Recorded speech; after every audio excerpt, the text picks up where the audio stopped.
Welcome to this ordinary meeting of the Hunters Hill Council, number 4447.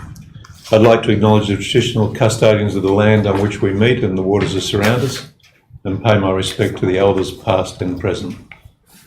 We thank you, Lord, for the honour of being called by our fellow citizens to this office of honour and trust. Give us grace, diligently and honourably, free from private interest or prejudice, to discharge the duties entrusted to us to the common good and in your sight, through Jesus Christ our Lord. Amen. Please be seated.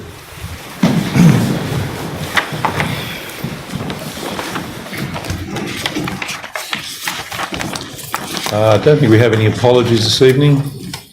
So do we have any declarations of interest? No. We'll move to confirmation of the minutes of the last meeting. Councillor Miles, Councillor Williams. Are there any comments related to those minutes? Any business arising from the minutes? Okay, thank you. I'll put the motion. Those in favour? Against? That's carried. 2.1. I move to a message of condolence for the late Robert Love. And I'd like to read most of this to you. Robert Ian Love, OAM, passed away on Saturday, August 18, 2018, aged 93. He was a long-time resident of Hunters Hill and worked on a part-time basis for Hunters Hill Council for approximately 19 months between December 94 and July 96. Bob was born in 1925 and started full-time work in 1938 at 13 years of age. He loved the family that he and his wife Judith created and nurtured, raising 4 children, Stephen, Rosemary, Richard, Andrew, and welcoming 8 grandchildren and 3 great-grandchildren. Bob also loved local government. He loved the sense of community and gave over 70 years of service to the RSL. Bob was the second oldest of 8 children. His great joy was marrying Judith in 1949 and being married for almost 69 years. Bob had a meteoric rise to become Shire Clerk, the youngest ever in Australia. He started work at 13, as I said, in the engineering department of Hastings Shire Council, and after World War II, he returned to the council and eventually became the Deputy Shire Clerk. Bob's local government career continued when he became Shire Clerk at Warren Municipal Council from 1951 to 1954. During that time, he created the council's affordable housing scheme when he was just 26 years of age. And I note that he also had 13 years' experience in local government when he was 26 years of age. He arranged for the council to build the aerodrome, perhaps today we'd call it something different, and built a memorial hall and was Foundation Secretary of Warren RSL. He was appointed Town Clerk of Wingham in 1954 and he went through to 1959. In that time he established a similar affordable housing scheme as he did in Warren. He also established the local library, helped form the Wingham District Hospital, established the Wingham District Water Augmentation Scheme to bring good quality water to the district, and was heavily involved in the RSL there. He became the Shire Clerk of Wallandilly in 1959, where he stayed for 26 years until 1985. During that time, he created the Wallandilly Industrial Committee to bring industry and employment to the district.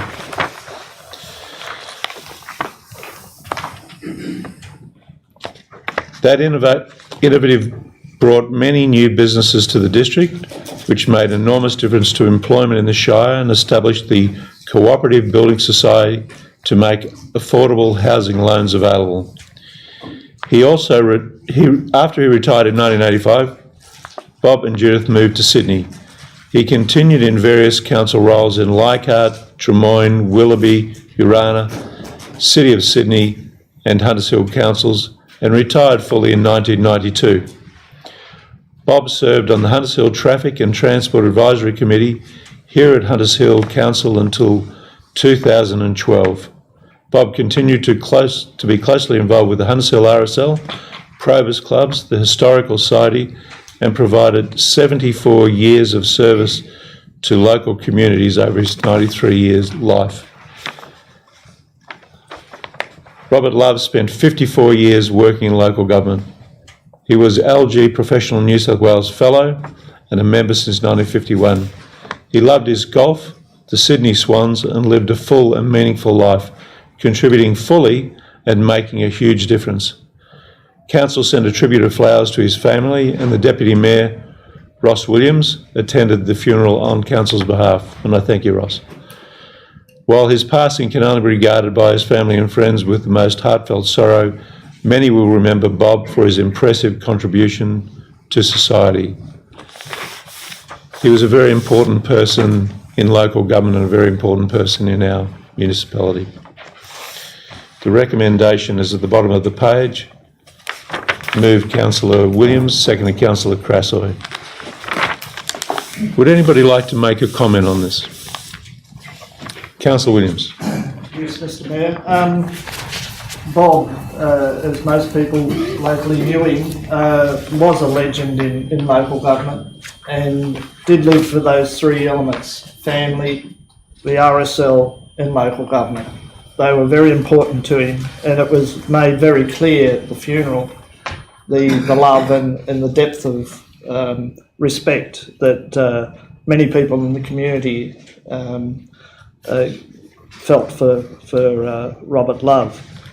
He came to Hunters Hill what you would consider probably late in life, at his retirement, but he lived a very full life beyond that into his 93rd year, and that time was also a continuation of his service to the community, and particularly to local elements within our community.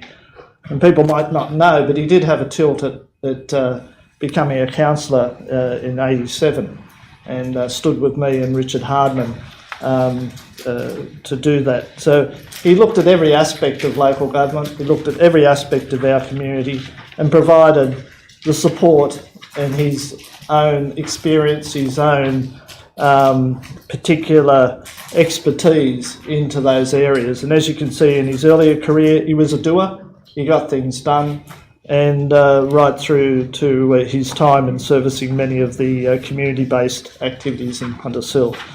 He'll be missed in the community, and I think that this is a very fitting tribute to a man that contributed a lot, not only to community but to local government. Thank you, Councillor Williams. Councillor Miles. Oh, no, I didn't. Any other comments? So I'll put the motion. Those in favour? Against? Carried. 3.1 Fig Tree Park. Services and facilities that are child, youth, family and age friendly and are supported. Councillor Miles. Mr Mayor, I move the motion.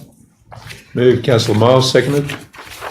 Councillor Collins. Councillor Miles. I will just read out the motion that as a priority of the Property Advisory Committee when formed, 1, investigate options for the upgrade to Fig Tree Park and adjoining council and other properties. Number 2, the options include but are not limited to improvement of the community facilities and commercial facilities in or adjoining the park. B, the potential to provide new community facilities. C, improving parking and pedestrian access within the Hunters Hill Village. D, improving the Hunters Hill walking and cycling networks. And E, providing commercial opportunities for council.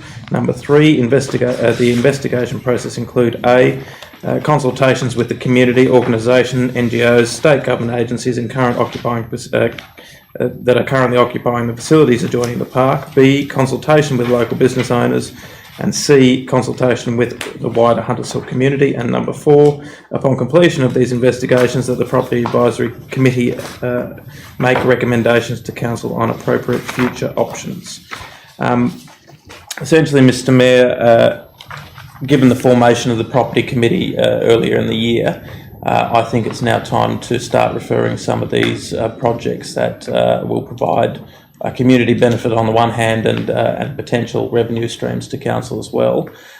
This is one I'm particularly passionate about. It's something that we talked about a lot during the election period. It is something that council's looked at before, but I think that given the changes to the Crown Lands Act and various other things that have happened in council, this is a real opportunity for us to get some movement on this.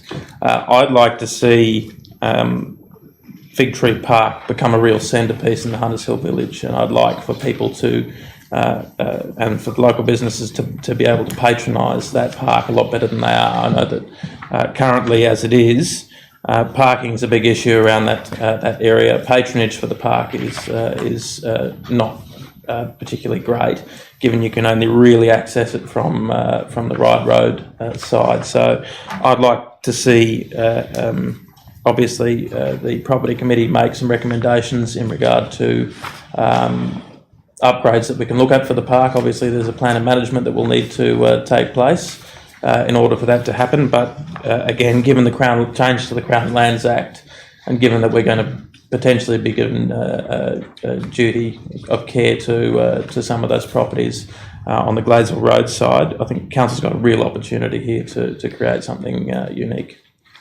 Thank you, Councillor. Anybody wishing to speak against?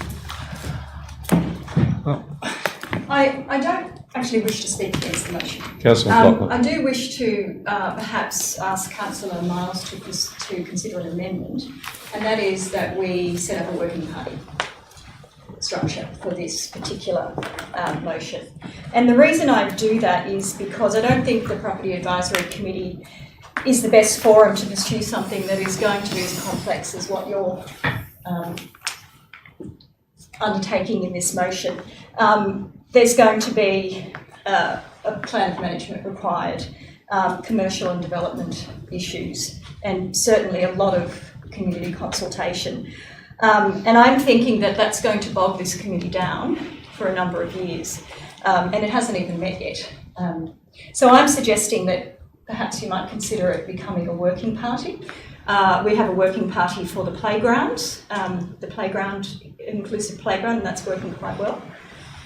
I also think that everyone thinks that a revitalisation of Fig Tree is something that is worth pursuing. But I think in a working party structure, you might be, or another structure, you might be able to have a better. You can choose your members. You can have your councillors that you want. For this site-specific project, you'll need the community services manager involved, relevant staff who have experience in plans of management. And I'm also concerned that we are attempting to set an agenda for this committee that hasn't actually met yet. And I think we also need to have that committee available to do its charter, which is to investigate and explore all options for council's assets within the community, and recommend how they can be best capitalised on, or disposed or upgraded.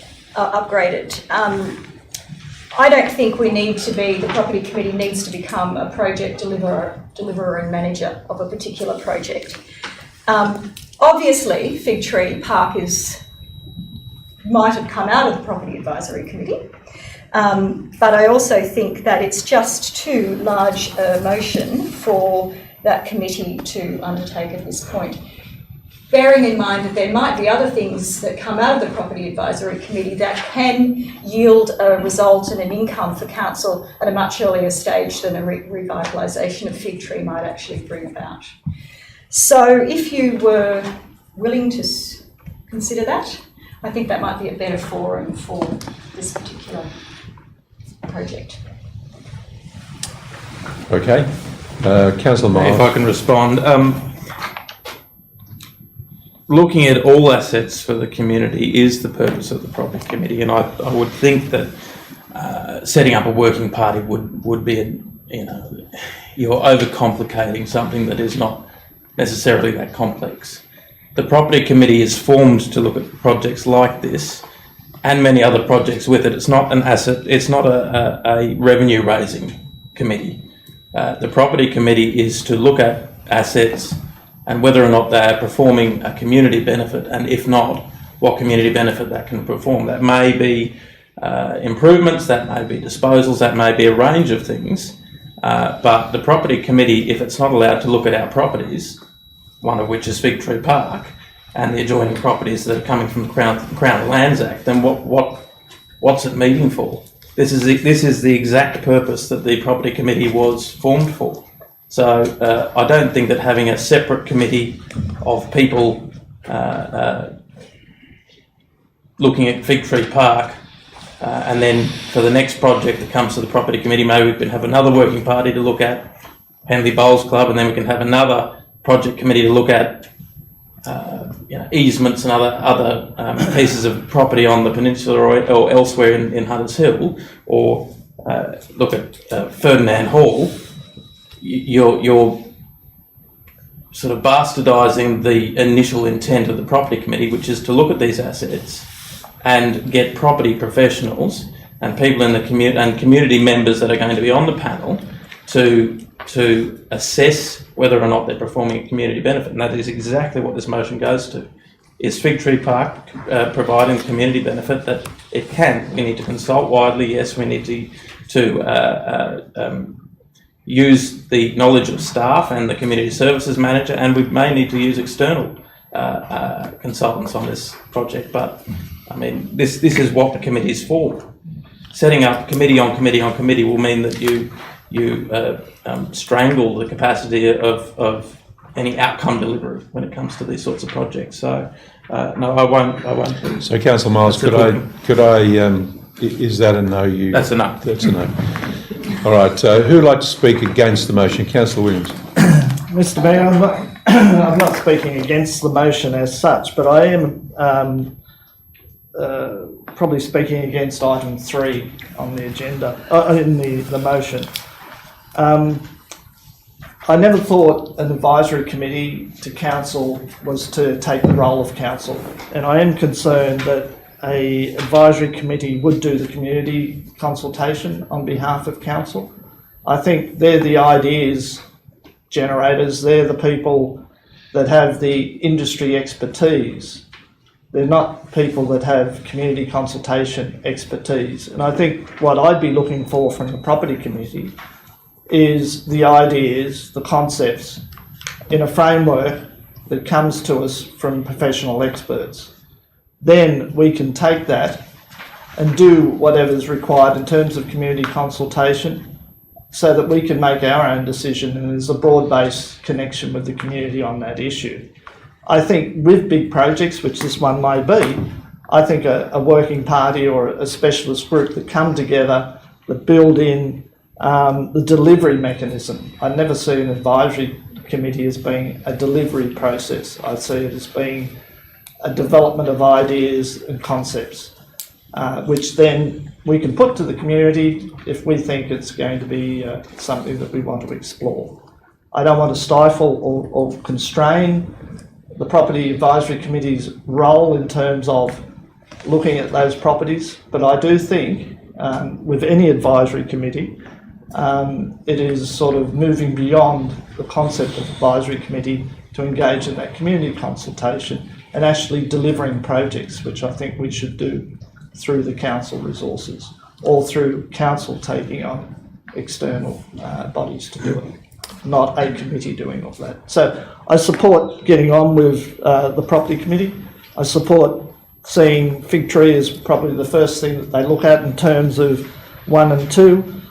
I don't think it should go as far as 3 without council being involved. Thank you, councillor. Who'd like to speak for the motion in its current form? Anybody else like to speak against the motion? Councillor Miles? I guess I'll reply to those comments. Community consultation will be done by the council, as it is for any committee that makes a recommendation to council. We're only an advisory body. Council will be doing the project. Council will be doing the community consultation. Council will have final say. Again, I think that there is some confusion about what this committee will be doing. We are here to recommend to the council body what it is that the community through its members, what the project team, whether that be having to bring on external advice or whether it is from within the committee itself, whether the council wants to get more advice, whether the council wants to proceed with the advice of the advisory body, the property committee is up to council. We're not trying to supplant any role of that the council's going to play. The council is the delivery authority for any project that is owned by a property that is owned by council itself. So I don't quite understand what, number one, the difference would be between a working party and a council advisory body like the property committee, because you're doing the same job. It may be different members, but you're going to be doing the same job at the end of the day. And whether or not it's a advisory body or a working group, it's going to come to the same group of councillors, and we are going to be making a determination on it. So I don't quite know why you'd confuse the process by appointing a separate body that's doing the same work that is in the charter of the property committee. It makes no sense. Right.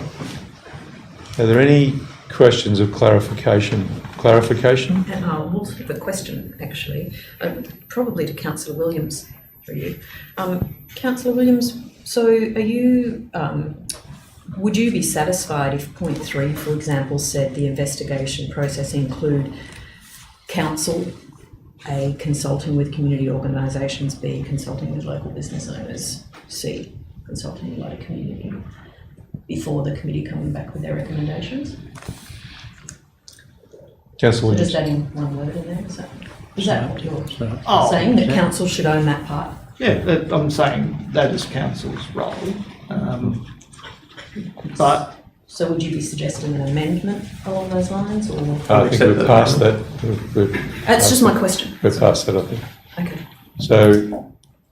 So the question you have of Councillor Williams was a clarification to make some changes to 3. You're suggesting a change to 3, but we've already had the debate. Okay. And we've had the right reply by Councillor Okay. Miles, and unless there's any other questions, I think we need to put the motion. Unless point of order, Councillor. I'm happy to amend that point 3 to the investigation process include council, A, B and C. Very good. Thank you, If Councillor that Miles. assists. So are there any further comments? I'll put the motion. Those in favour? Against? That's carried. Thank you. 4.1. The Exhibition and Assessment Report, Gladesville Planning Proposal. That's a key site. Now, I think we have a couple of speakers for this item. Am I correct? We do. And we also have a couple of additional submissions which are on the table, councillors. They came from a Mr. Upex and a Mr. Fraser. Do you all have those?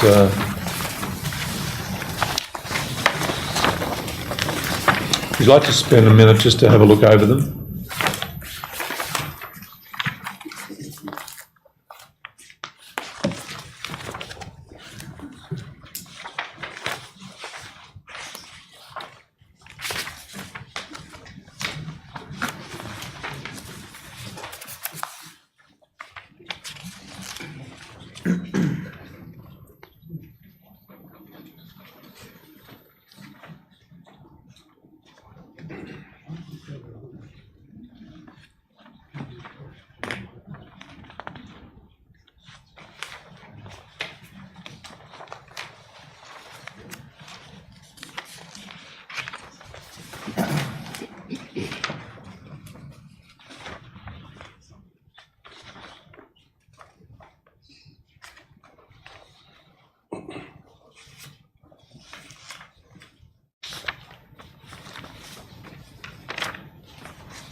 So the councillors, the first speaker we have tonight is Miss Marita Dan.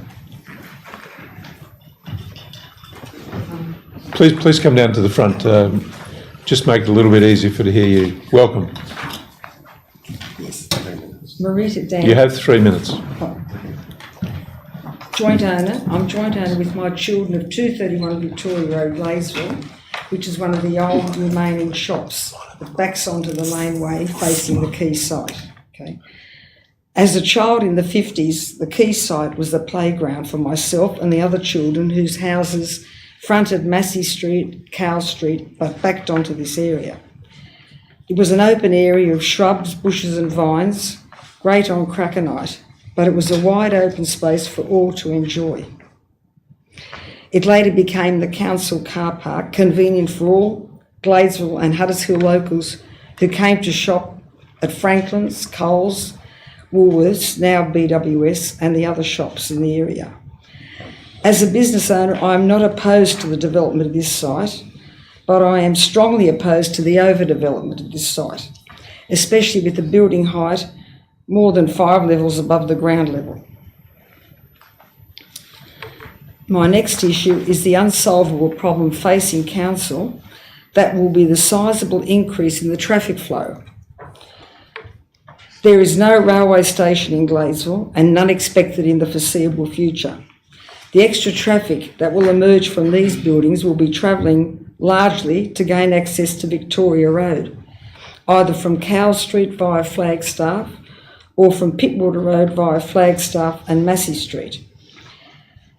Access is limited to only 4 to 5 cars at a time onto Victoria Road, and Flagstaff Street, although a two-way street, is extremely tight. Furthermore, the same problem will occur when traffic returns from Victoria Road into these streets, as phasing only allows 3 to 4 cars at a time. The problem will be further exacerbated when the other developments on Victoria Road, namely BWS, the arcade from Victoria through to the laneway, the Commonwealth Bank and the other shops, the other development up the top.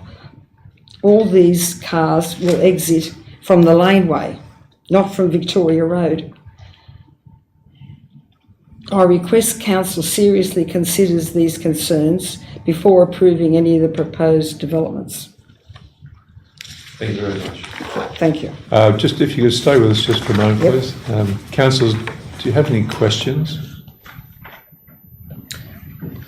Councillor Miles. Through you, Mr. Mayor. Are you aware of the proposal from council to master plan that precinct and deal with the potential traffic? Yes, I suppose I am. Off of the. Yeah. But I still feel strongly about the large number of levels that are going to occur. Yes, and I realised just now that there is a plan, is it to cut off the top of Massey Street or the top of Flagstaff? Not in the master plan, that's still early stages. But It'll still make the traffic flow worse from Cow Street onto Victoria Road, more difficult. I thank you very much. We have another speaker, Mr. Leon Concannon. Welcome. Good evening. Good evening. My questions probably are related to Philippa's report.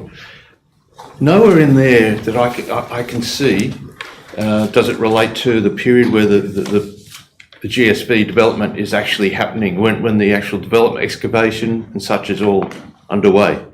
That doesn't seem to be addressed anywhere in that report. Have I missed it, or that's going to be a major upheaval for probably 2 years for the local residents? I don't know how the trucks are going to get around those streets and not create complete chaos. This is before the development actually gets underway. I mean, that's a whole other issue, but the actual, I can't see any references to the chaos that's going to happen while the development's underway, while the excavation's happening. Because we've got development down the end of our street, and the trucks that we've had like 4 or 5 trucks banked up in our street in Hillcrest. This is for a place in Victoria Road. Sure. And they just bank there for half an hour and just leave their engines rolling, you know.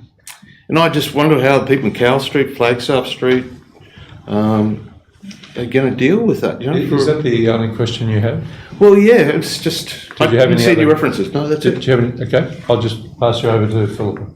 Yeah, so I guess I have to assess what is at hand, and what is at hand is a planning proposal. So when a planning proposal is not, it's not for a building, we're not at that stage yet, we're just looking at a proposed amendment to our local environmental plan. So whether we should include a design excellence clause, whether we should include an open space clause, and that's what I'm having to assess at the moment. The issue that you're talking about is an issue that will come up at the development application stage, and at that stage, when you actually have a proposal for a physical building, there's all types of conditions and assessment that goes on in terms of a construction management plan, and they put conditions on regarding handling of trucks during construction, sediment control, all types of things. But at the moment, tonight, what's really under question is the planning proposal, which is not a building application yet. It's not a development. So when should this be raised? I mean, DA. who brings it up and when is it brought up? At the If there's an development issue. application stage. Once we get to that point, it will be addressed then, and the community can bring it up then, and it is a valid concern when you have big proposals. The World Square that happened in the city that's sat, vacant for quite some time. Those issues that the industry has learned a lot through big developments that have gone on, and there are a lot more kind of standard conditions that go on when and if DA consent is given to big proposals. So we raise it again. At DA stage. At DA stage. Right, So that's thanks not for your too late. question. It is an important issue, and it's something we do need to address, but not at this stage. Thank you. Thank you very much. So, councillors, 4.1. Recommendations on page 5. Moved Councillor Miles, seconded Councillor McLaughlin. Councillor Miles. Mr. Mayor, just for clarity, the planning proposal, this is council's response to the planning proposal itself, which will go to state government for ultimate approval. If it is approved, and with these conditions that we're asking them to consider, the DA phase will be an entirely different consultation process, and the community will have the opportunity to come and consult on all those different issues. So I think the DA phase of this development will be, if anything, bigger than the planning proposal, which has been obviously a pretty colossal effort on behalf of council, and I think that Philip has done an excellent job. If I could just raise a couple of issues from, I guess, the proposed master plan. I think that some of the issues that were raised in the master plan can be dealt with probably before we get to the September of next year, government mandated update of the LEP. I think that there are issues in here that the community would appreciate being raised and dealt with sooner, just because there is that angst out there that this large development is going to sort of plonk down in the middle of Gladesville without any context. And I think that it's important that we go to what the master plan motion was trying to achieve, which is to bring the Gladesville community along on the journey with us, to make sure that there isn't that community angst out there about what council's doing, what our approach is. And I think that there are components to this. Obviously, in this consultation, the traffic is the major issue. The FSR is another issue that is probably number two. And I think that the community needs to understand what it is that council's proposing out of this motion, which is that either the developer or council provide a site-specific DCP development control plan for the site, and that until that is ticked off, they can't proceed to that DA phase, the next phase. I would see that as being really critical to that master planning process, because as Ms. Dan pointed out, there is going to be knock-on effect issues for the frontages to Victoria Road, which is exactly what this master plan is supposed to be addressing.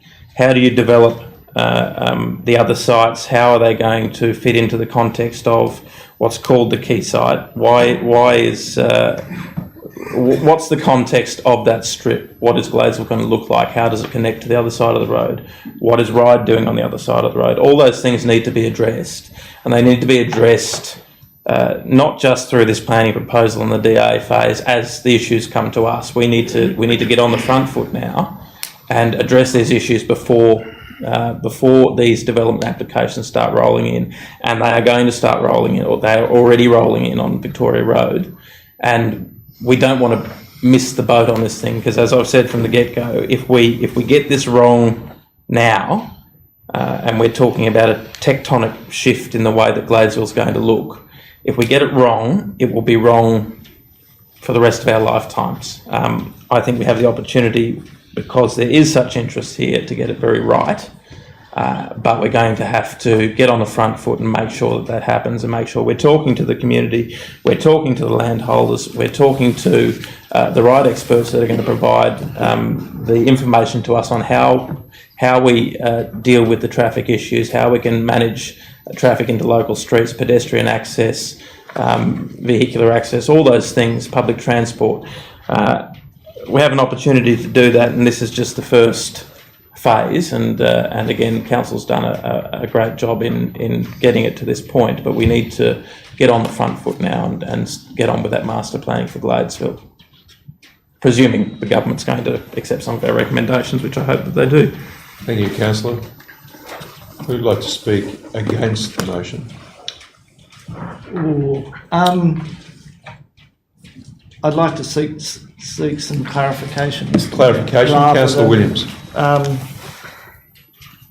I think it's very important, as we've heard, to separate what this is from what the next stage is. And the word planning proposal tends to imply that it is a proposal on the table with drawings and plans and all that sort of stuff. And as we've heard from the planning officer, that is not the case. We're just dealing with, I'm not quite sure how to put it, but we're dealing with the pre-DA stage of how we set the process and the guideline together. But I would ask of the officer, why doesn't the recommendation explicitly deal with what I see and what I think the community see as very key issues, and that's the floor space ratio issue.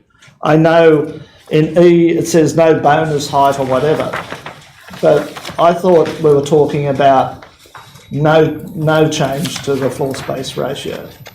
Full stop. Yeah, and that's recommendation 1(2)A. There shall be no changes to the LMP maps in relation to the height and floor space controls which currently apply to the quay site. So that's what the applicant was originally after. They wanted to change the map so that the maps read, instead of the 2.7:1 floor space ratio control that's on the map at the moment, they wanted to change that to 3.4:1, and by saying there will be no changes to those LEP maps in relation to the height and floor space controls which currently apply to the quay site. That means the existing control, the 2.7:1, remains for the site. Okay. The other issue, which is obviously a burning issue with the community, and is an obvious one, and that is the traffic. We don't make any real statement here as to the impact of that, and your presentations, etc., made it clear that the traffic in its current, under the planning proposal, is unacceptable. Even from the agency, the Department of RMS, that is unacceptable. So why don't we include a statement in the recommendation that we, it is our belief that the current planning proposal is unacceptable in terms of traffic. I'm glad you asked that question, because that was one of the issues that came up in one of those late submissions as well. It's possible to do that, but by not allowing the increase in floor space, traffic is a product of the increase in the floor space. So if you're looking at increasing the floor space, you're going to get additional traffic. But what we're saying is, we've looked at it, we've looked at the additional increase in floor space, and we've said it's unacceptable because of the traffic. Therefore, there shall be no increase in floor space, because that was what they're actually applying for, the increase in floor space. We said no increase in floor space, and the reasons for that are all laid out in the report.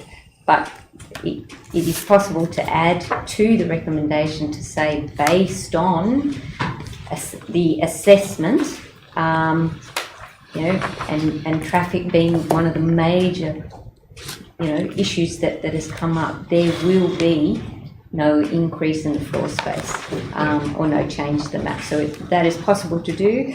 But the reason I haven't done it is because really that the two are so linked, traffic and floor space are linked. For a planner they are, but for a layperson in the community they probably aren't so obvious, and they're not obvious to me.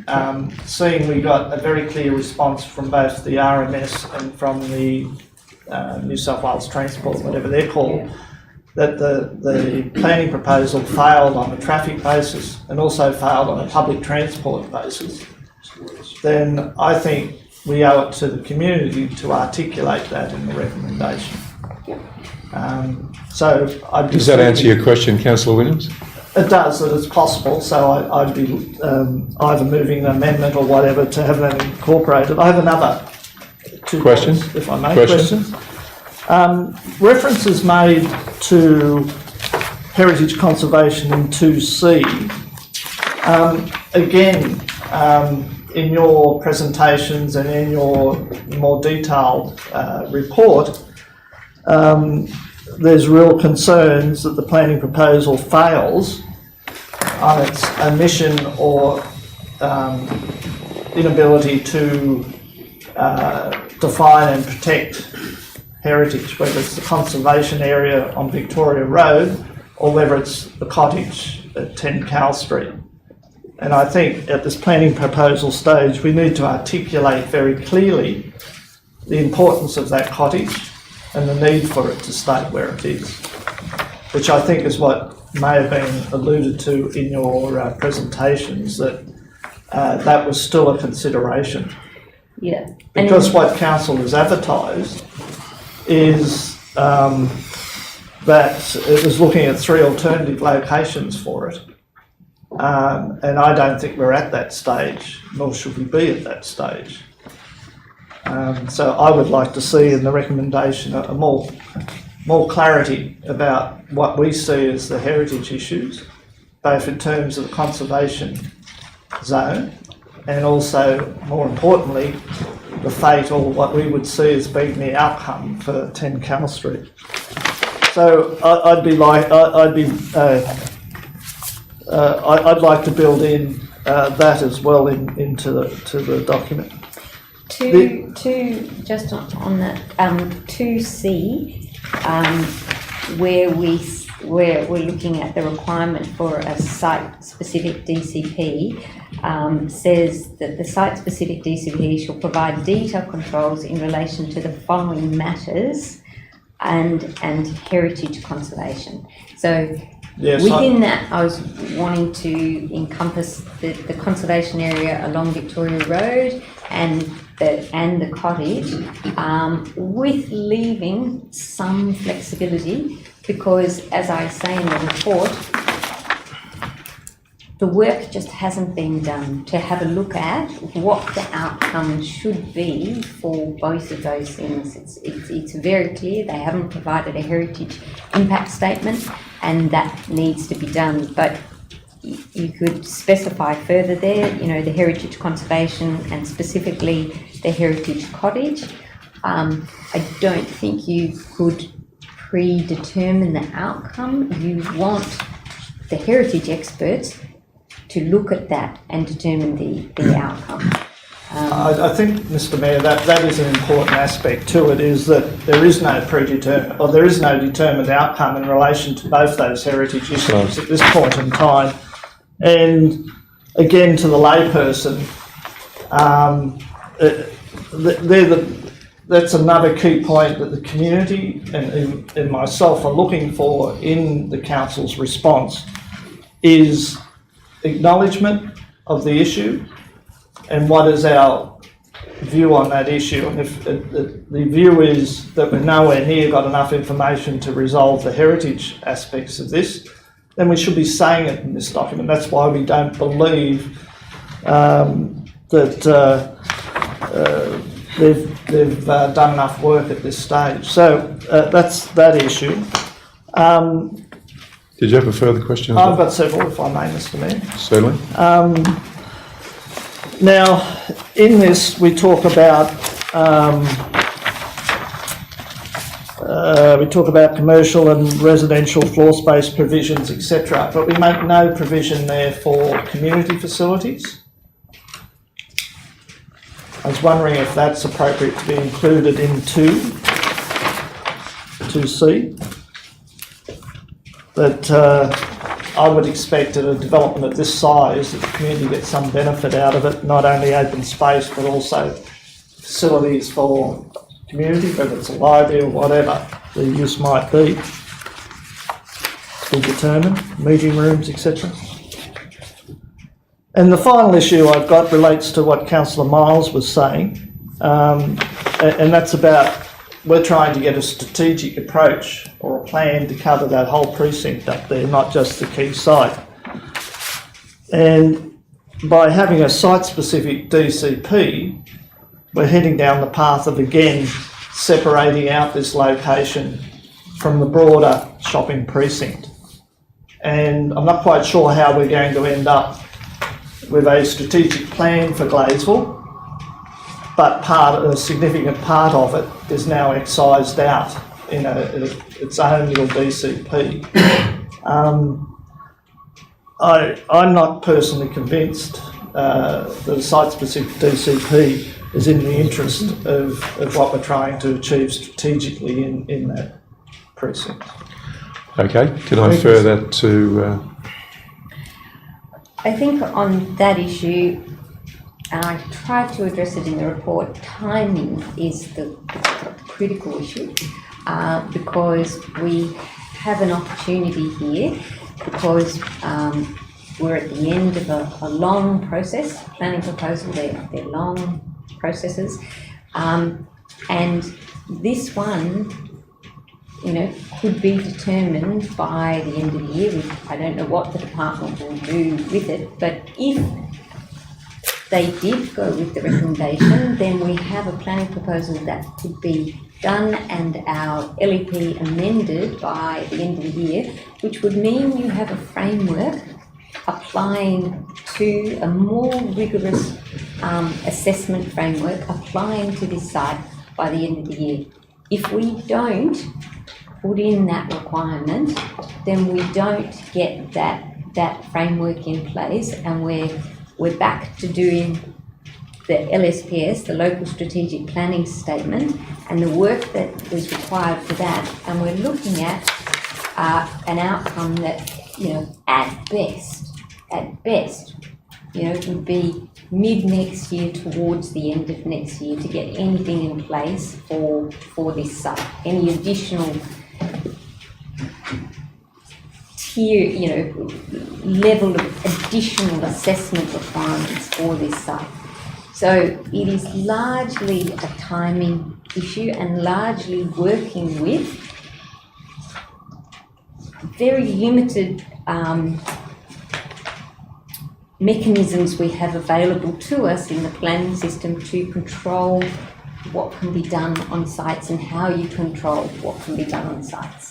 So if we don't put in the requirement for a site-specific DCP, and I understand what you're saying, that you'd like to do it as a whole package, it just leaves that site without that more rigorous framework for longer.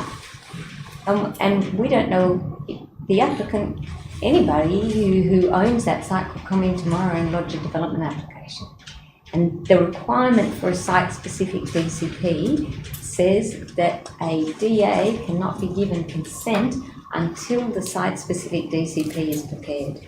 So it gives protection because through going through all of the documentation that has been lodged with this application and the previous DA and the planning proposal that as assessed by Architectus in the first place, there just hasn't been enough rigour applied to the quality of documentation that has been put in and assessed, and that's what we're trying to get to with the site-specific DCP. Does that answer your question? Yes, but I'm just wondering, we will protect that site, but we'll then isolate it from the rest of the precinct. I just don't see how we get continuity in our objective from a strategic point of view in that precinct without going down this path. I appreciate this is a protective mechanism and it's something that can define that site very clearly. But I understood council was keen to make sure that things applied equally across the whole precinct so that we do get an outcome that the community can make use of and get benefit out of.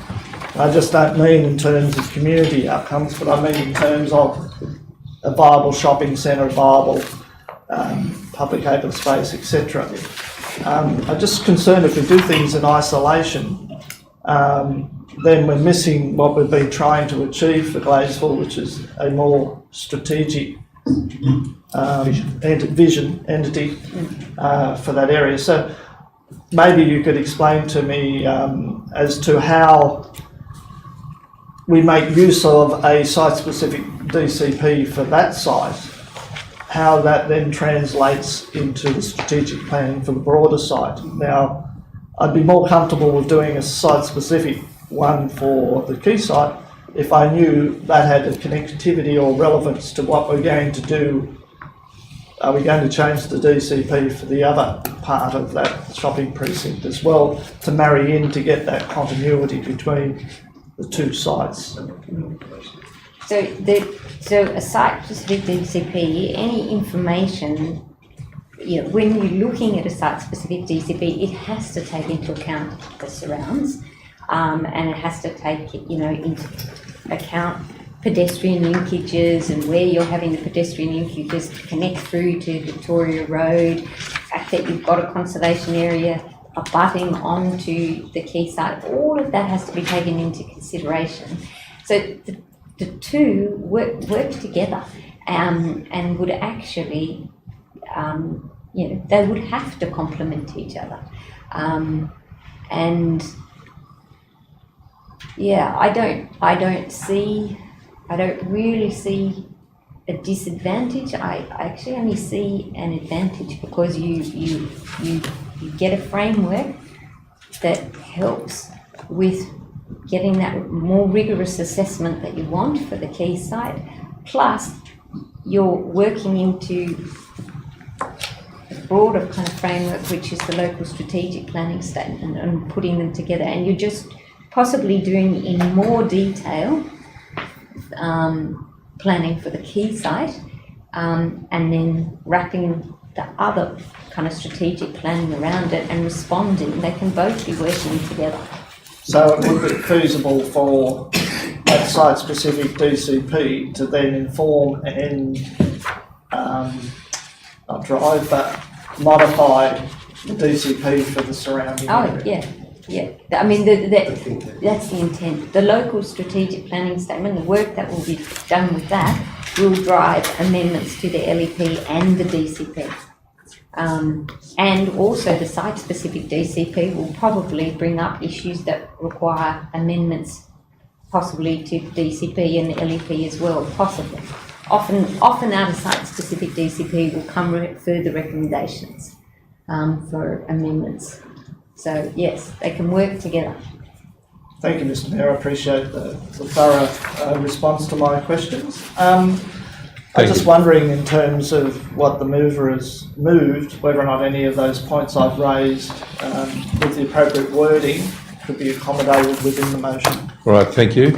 If I could, Councillor Miles, the issues, as I understand them, were the issue of traffic, the heritage issues of Cottage and Victoria Road, the introduction of community facilities, and this last issue related to excising out part of the major site, the quay site, from Victoria Road, whether what we do on the quay site complements what we do on Victoria Road in the future.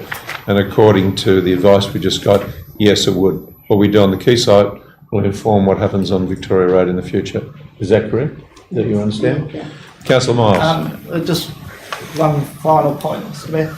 I also referred to public transport in the same light as traffic, because we've had feedback from both agencies. Traffic and public transport. Yeah. Thank you. Sorry, could I suggest, Mr. Mayor, that before you ask Councillor Miles to respond, that we might hear from all the other councillors, because we might end up with a whole heap of other things that we need to look at. And I don't want to deal with them piece by piece by piece by piece if we can capture the plot. All right, well, it's just a suggestion. It's just a suggestion of this, though. So, Can I?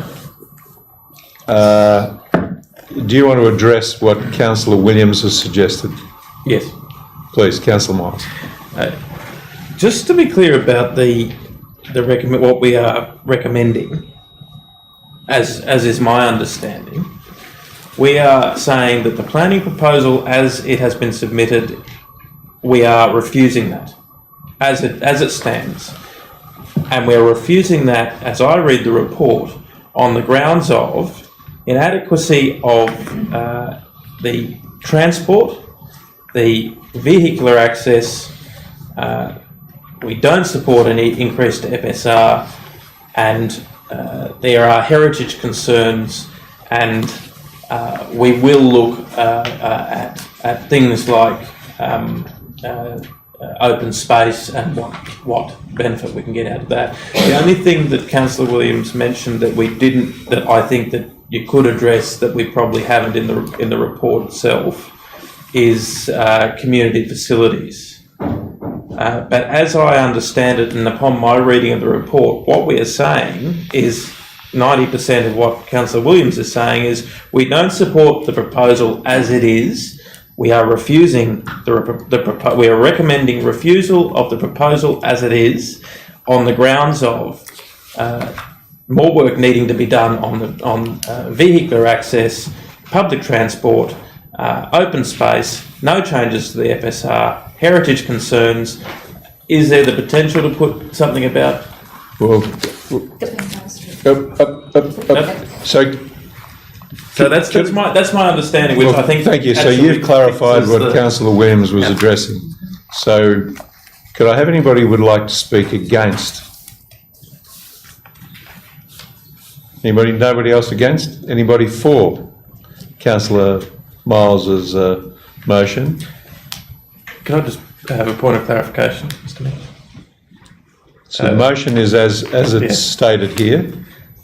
Could I just ask Philippa whether it is possible to add something about community facilities in there? So if you look You were on- waving before. You looked Yes. like you were wanting to say Yes. something. If you look on page 39 of the report where it says conclusion, amended planning proposals, you could literally take that section where it just says, based upon submissions received and further research, the exhibited planning proposal cannot be supported in its current form.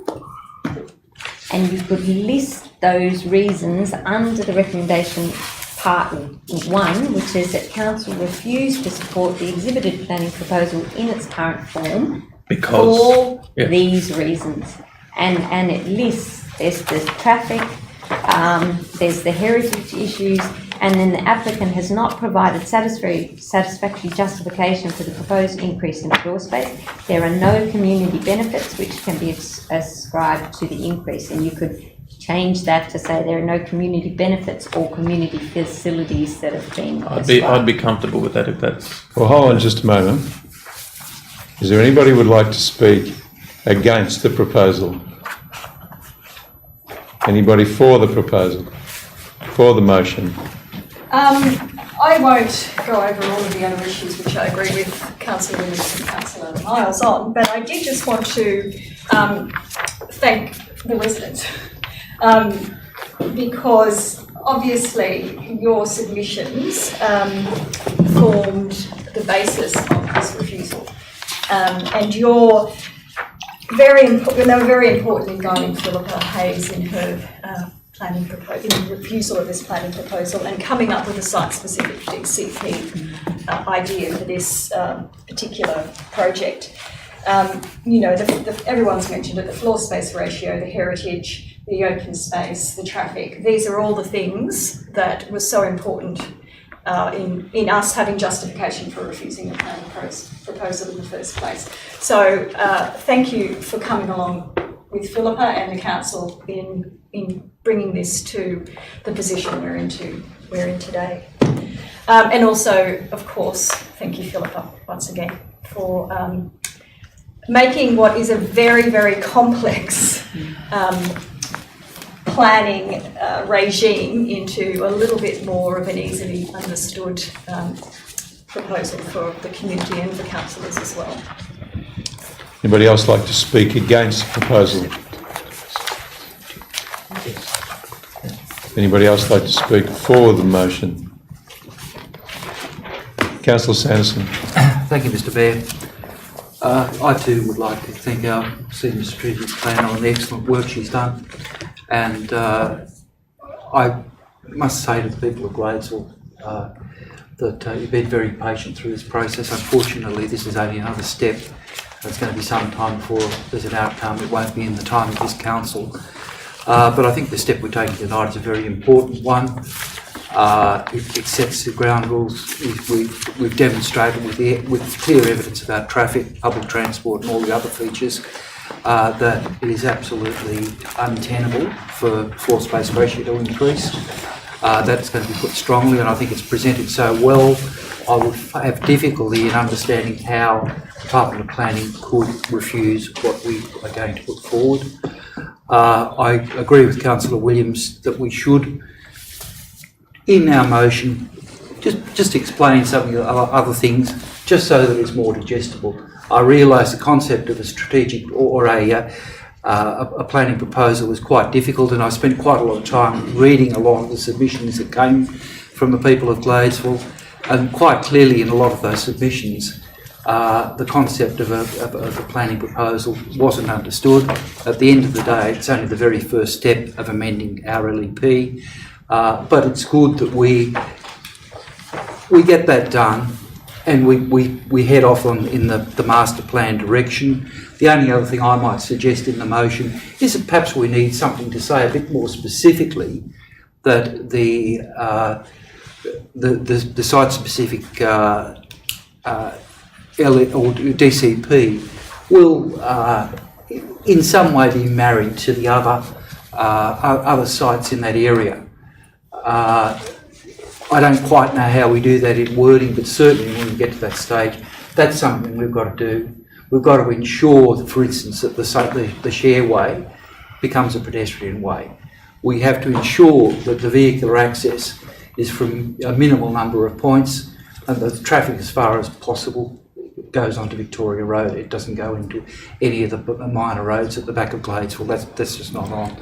But they're things for further down the path. I think this, what we're doing now is an excellent start, an excellent restart in this drawn-out process. And I sympathise with the people of Gladesville for the time that this has been going on. But I hope, perhaps we are starting to see some sun over the horizon. Thank you. Thank you. Anybody else like to speak against? I'd like to propose amendment. Hold on. Anybody else like to speak against? I'd like to also, before we move to you, I'll come back to you straight away, I'd like to thank Philippa for the great work you did in sharing the information in a very simple way with the community. I've been through the presentation twice. It's much more understandable having been through with Philippa, and it makes a lot of sense.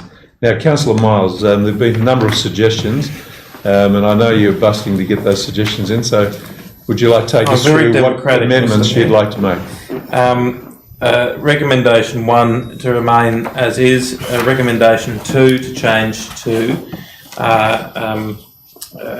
council staff to amend the report in the conclusion section 4.1 to reflect specifically council's concern regarding traffic issues, additional FSR,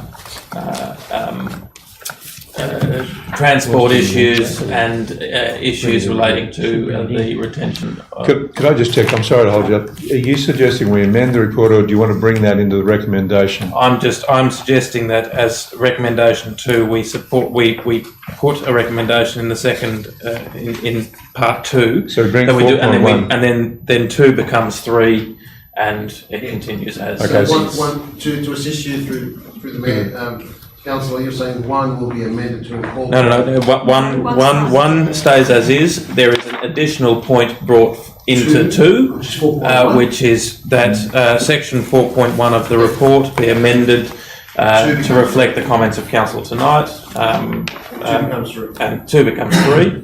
And essentially that point 2 will be that council raises specific concerns about the traffic, the management of traffic, transport in and out of the site, the retention of heritage items or dealing with heritage items as discussed, the retention of the current FSR controls and other pedestrian and access issues. Yeah, and community facilities, the big one, which isn't addressed in the report. Community benefits or... community facilities, I think, is the wording. Benefiting facilities, using both. Okay, so are there any other changes you wish to make? Do you want to finish up? I'll accept those amendments. Yeah. What the issues that we're going to include in here.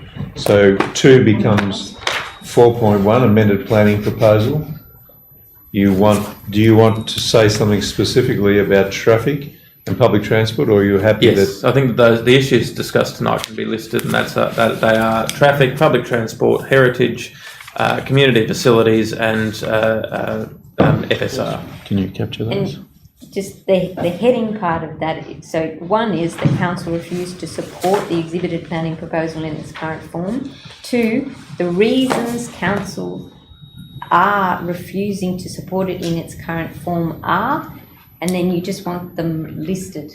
Yes, And along the lines. as outlined, listed, and then as outlined in the report. Yes. 4.1. And then 2.1 becomes 3, 2 becomes 3, that the council support an amended planning proposal pursuant to those issues being addressed, which is what the report goes to. Yeah. All right. Now, can I ask Philippa just to read out particular points so that there's no argument later? Just these points here. Just this, yes. So it's basically that council has refused to support the exhibited planning proposal in its current form because of the traffic and transport issues, but we'll look at the wording for that. The issues of heritage conservation, given the heritage conservation adjacent to the site and the heritage cottage on the site, that there will be no change. Well, no change to the FSR, but that's really what we're saying. The issues of pedestrian linkages and pedestrian access along the shareway, and also the fact that there has been the applicant has not provided satisfactory justification for the proposed increase in floor space. There are no community benefits or community facilities which can be ascribed to the increase. So Does that cover all that? Yes. May I ask Councillor Williams, does that cover all the issues you were raised with Councillor Miles earlier? Yes, Mr Mayor, that's what I was looking for.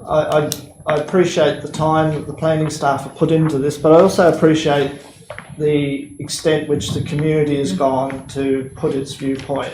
And I know the document itself contains all that we're talking about, but I think it needs to be user-friendly for those that are concerned about it, the community that have contributed that large volume of information, and the number of meetings we've had with the community. I think it shows good faith with the community that we've heard what they've said and we've articulated in the recommendation those views so they can readily see and don't have to go back into the report. All right, thank you, So Councillor I Williams. thank Councillor Miles for making those alterations. And Councillor Lachlan, you said you support those amendments to the motion? That's right. Do we have any further clarification, any further discussion? If not, I'll put the motion. Those in favour? Against, that's carried. Thank you very much, Councillor Miles. Councillor Williams? Good change. Thank you, Philippa Hayes. I think we've got another speaker, haven't we? Here's a 7.1. You want to bring it forward? We've got a speaker, Chris Saris, Mr. Chris Saris. Could I suggest we bring that item forward? Councillor Miles, Councillor Collins will bring that forward. I have somebody else with their hand up. Is that? 7.1. I'm sorry, could you say it again? My name's I've got an application to speak as well. Not received. Is it related to the same item? Yes, it is. Councillors? I'll move that. Second. That's fine. So if we can bring forward item 7.1.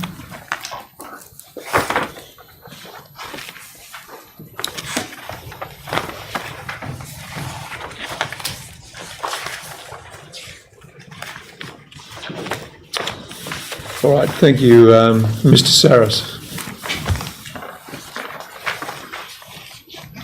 Good evening.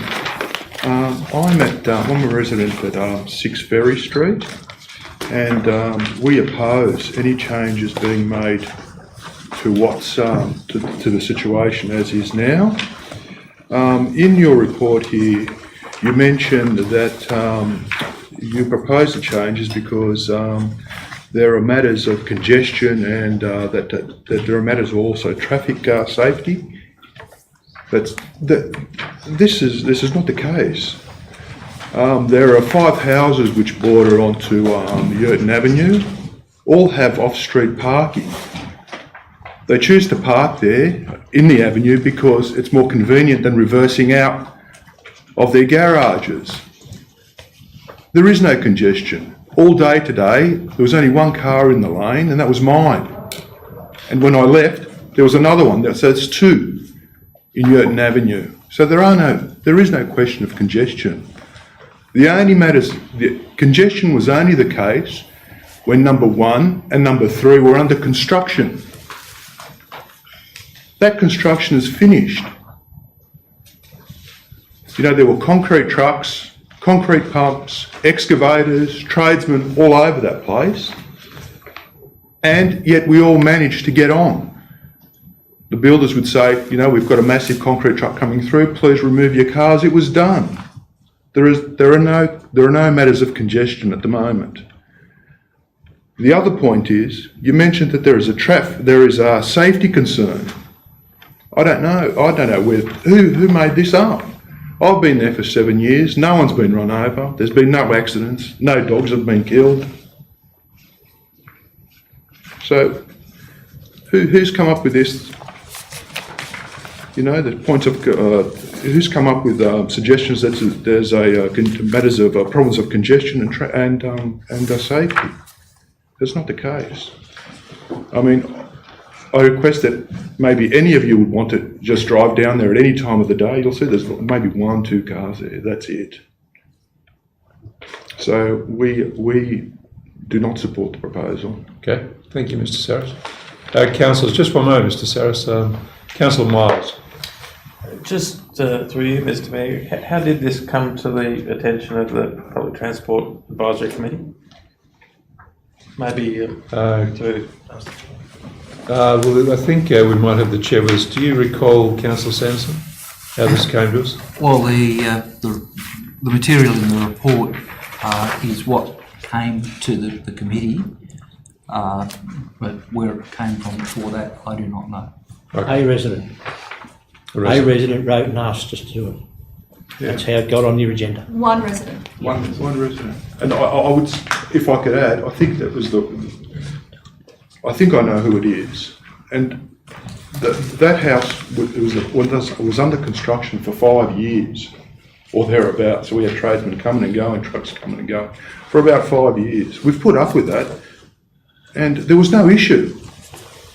You know, and now that the construction is finished, you know, they put in a proposal to change the parking. Yeah. Councillor Miles. Just through you, Mr. Mayor. What's your objection to parking, to painting the lines on the road I think if anyone, I'm concerned that someone might get a bit iffy, you know, if someone parks outside those lines or parks, and you know, they're on the phone, and down comes a ranger. And the other concern is also, you know, I might want to build a house there, I might want to demolish 6 Ferry Street. So you've got a delineated parking spots, and so someone puts their car there, and you want the truck to go through. What happens then? They say, I'm legally parked. What are you going to do about it? All right. Do we get them construction signs? Do we make applications for, you know, to remove the parking? It's worked well. You can go and door knock all the neighbours there except for that one that proposed, and I'm pretty sure you'll find out there's been no issues with parking. We have been down there. You have been down there? Did you find any cars in the lane when you were down there? Yeah, we did. Yes. But How many? The councillors did go. Yeah, okay. did. How many cars did you see in the lane when you were down there? 4 or 5. Yeah, quite a few. It was a time of night. Maybe it's... Fair enough. But none were parked illegally. None were parked illegal, yeah. Look, it's worked well. I've been there for 7 or 8 years. It's all worked fairly well. Any further questions? Councillors? Before Crasso. you sit down, Yeah. if you would, my question is actually, I think to you, Steve, that I think the original concern was about the no stopping zone initially, that there be an area where there's no stopping for whatever reason. And I was curious why that turned into a no stopping area plus delineated parking further down the road.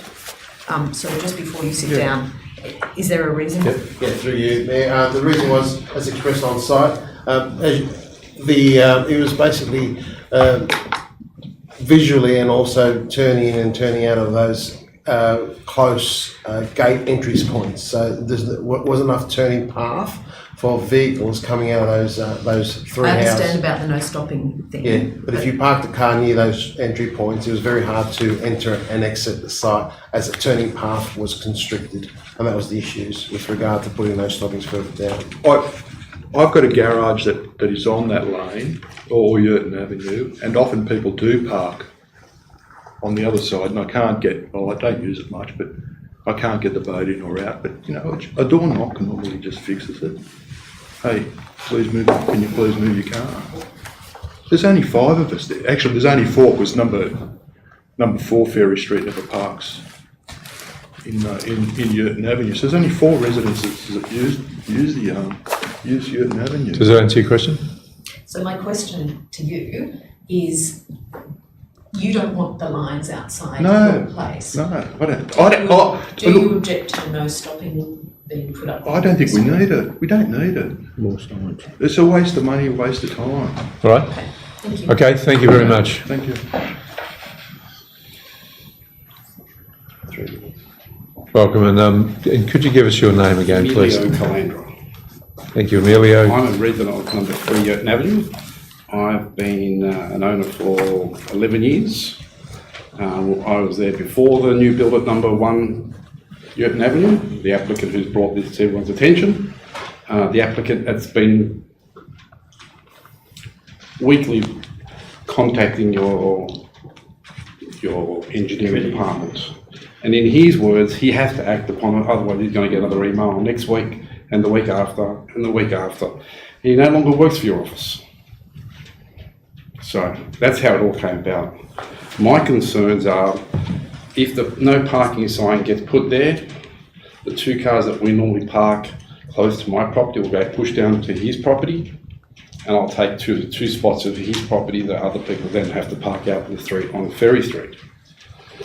I have young children, and my main concerns are this, which was actually raised about 3 years ago when the application for Section 96 was put forward by their private certifier, that they wanted to change their parking that was originally located on Mirabank Avenue and now on Yurton Avenue. So that's when it all came about.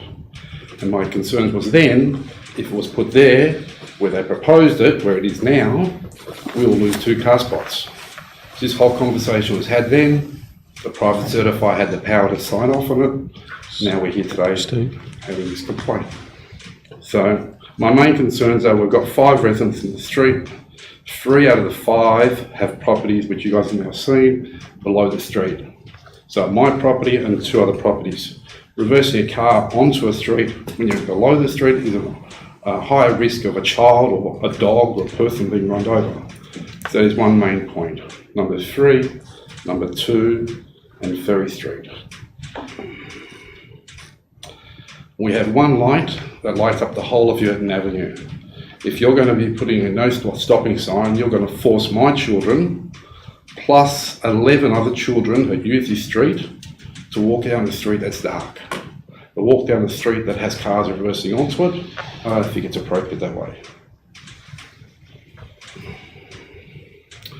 If the no stopping sign gets erected, my children plus 6 other children potentially have to walk a minimum of 30 metres to go to their car.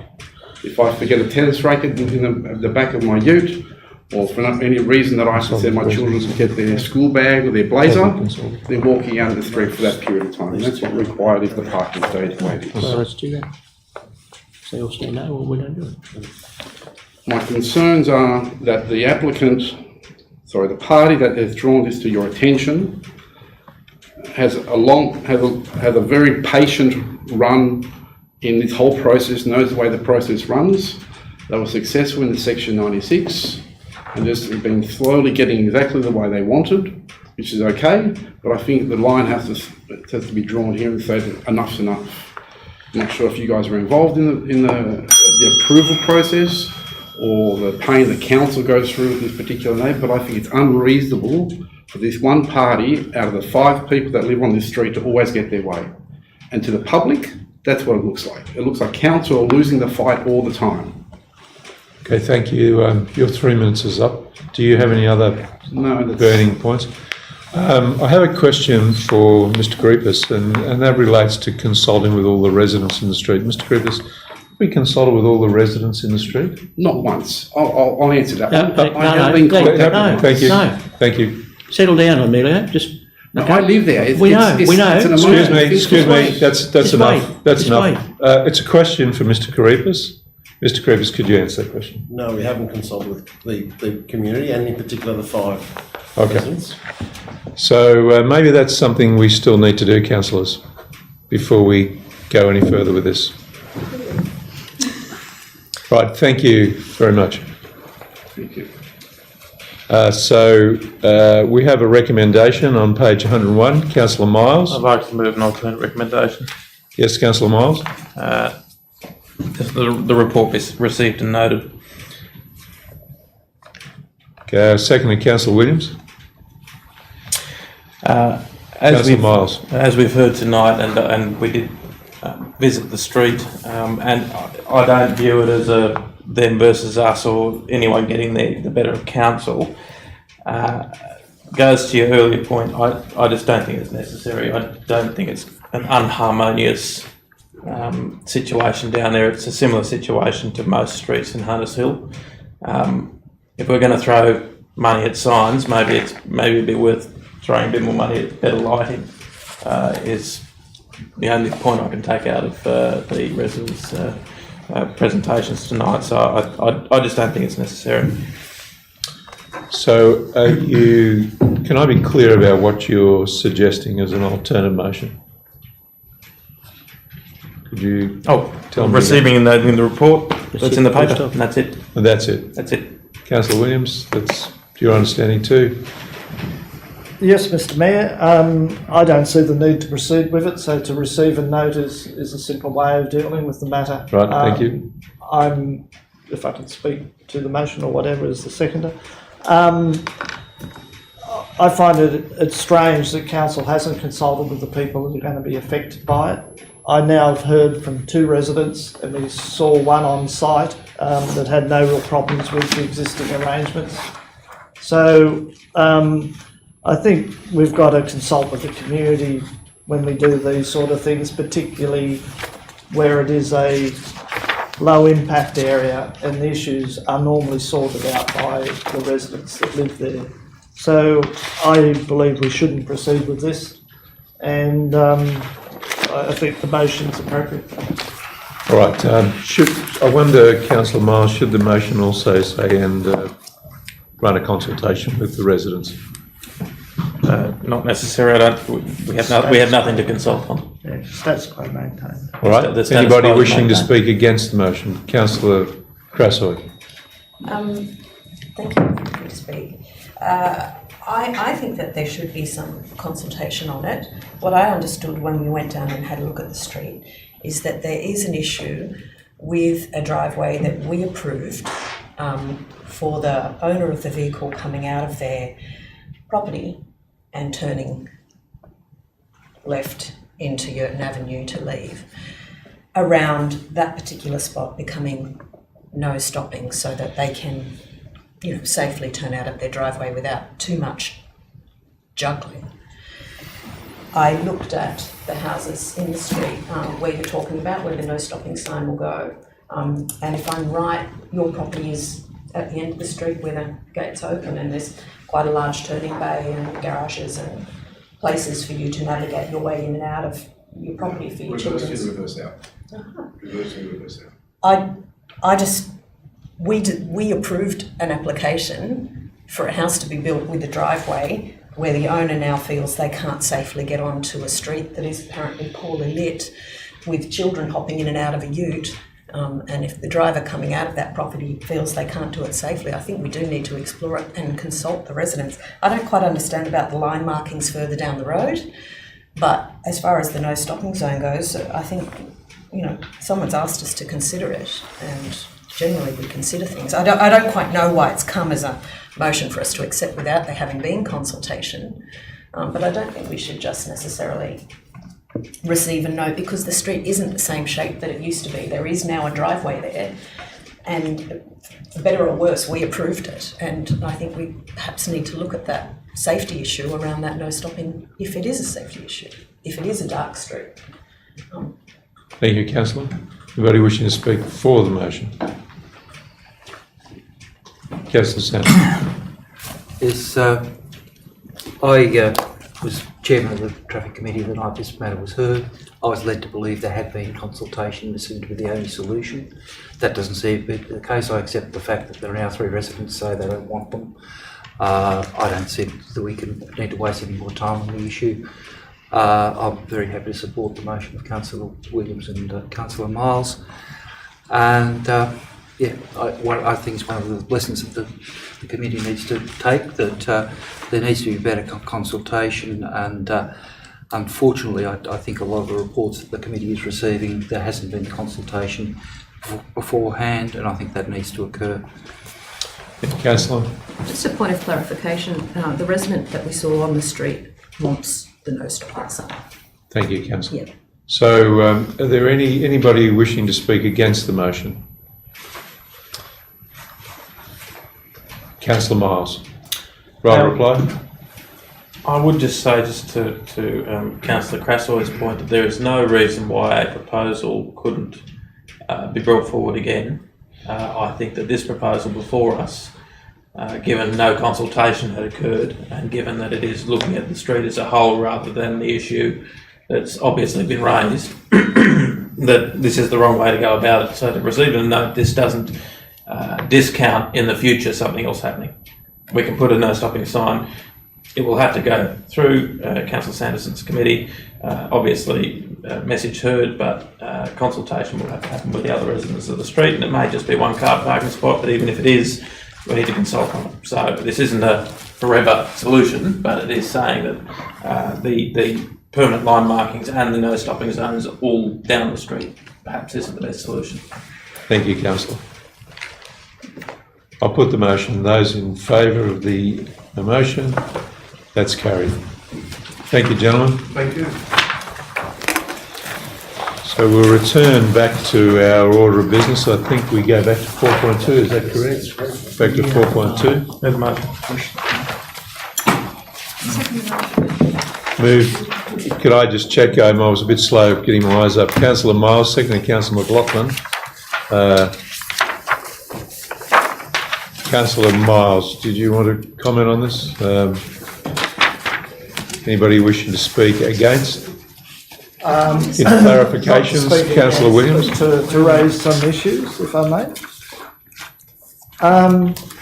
Again, it's becoming evident to me that it's not the appropriate way to deal with trees in our municipality to go through this process. Because here we have one site that is going to, I can't understand the discussion in the report.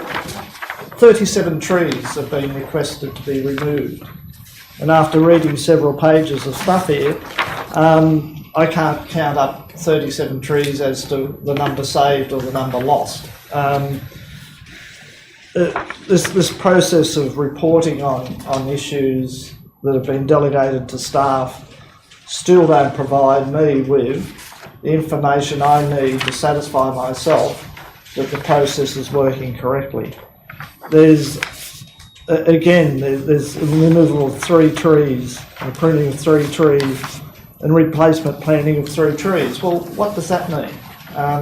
What trees, what type of trees, what maintenance requirements there are on trees. And if you look at the place that's referred to here on Google Earth or Google Maps, 22 Vernon Street, it's a forest. And you ask yourself, why do these trees need to go? And there's no evidence in this report that gives me any comfort that this might not be a precursor to development of the site. I don't know. I could probably answer that one.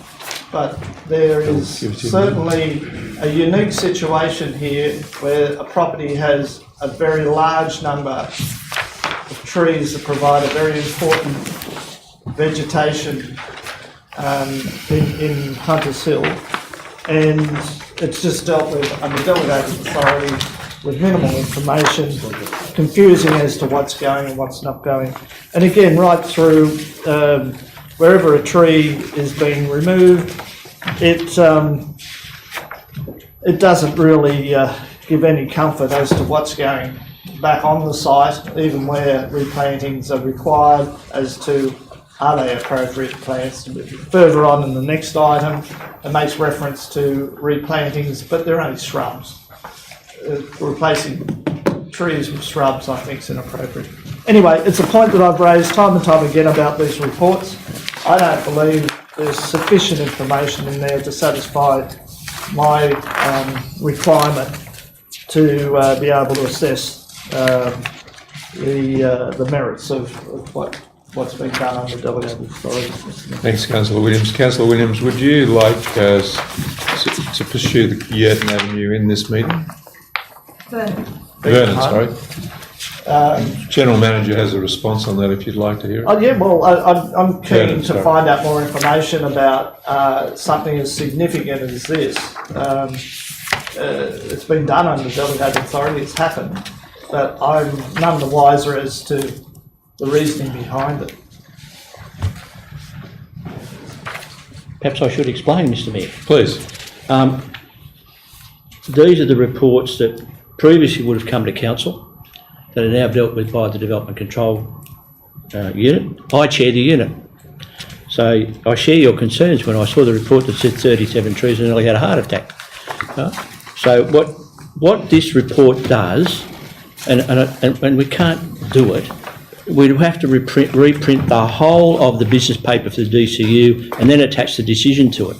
This is just the determination of the DCU. It doesn't show the discussion that took place, what the matters were that were considered. All of that's in that report.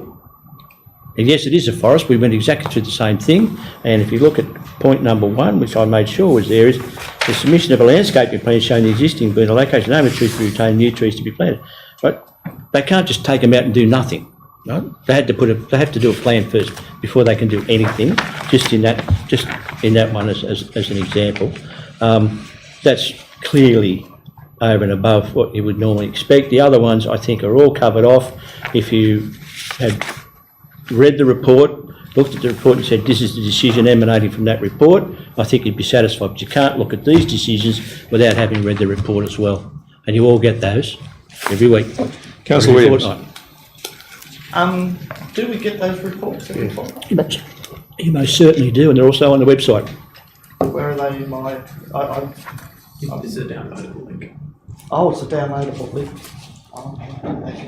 Do we send them out hard copy? I do believe. Don't send them to the council, so I thought it was... Well, we'll start sending them all hard copy. Okay?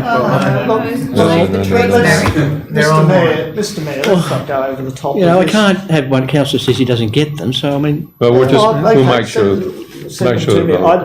I just don't think, if I was sitting in the gallery or the press here, would understand the logic or the reasoning behind the decision. The General Manager already pointed out that it's just the determination. There's a whole lot of other processes that are going on in the background.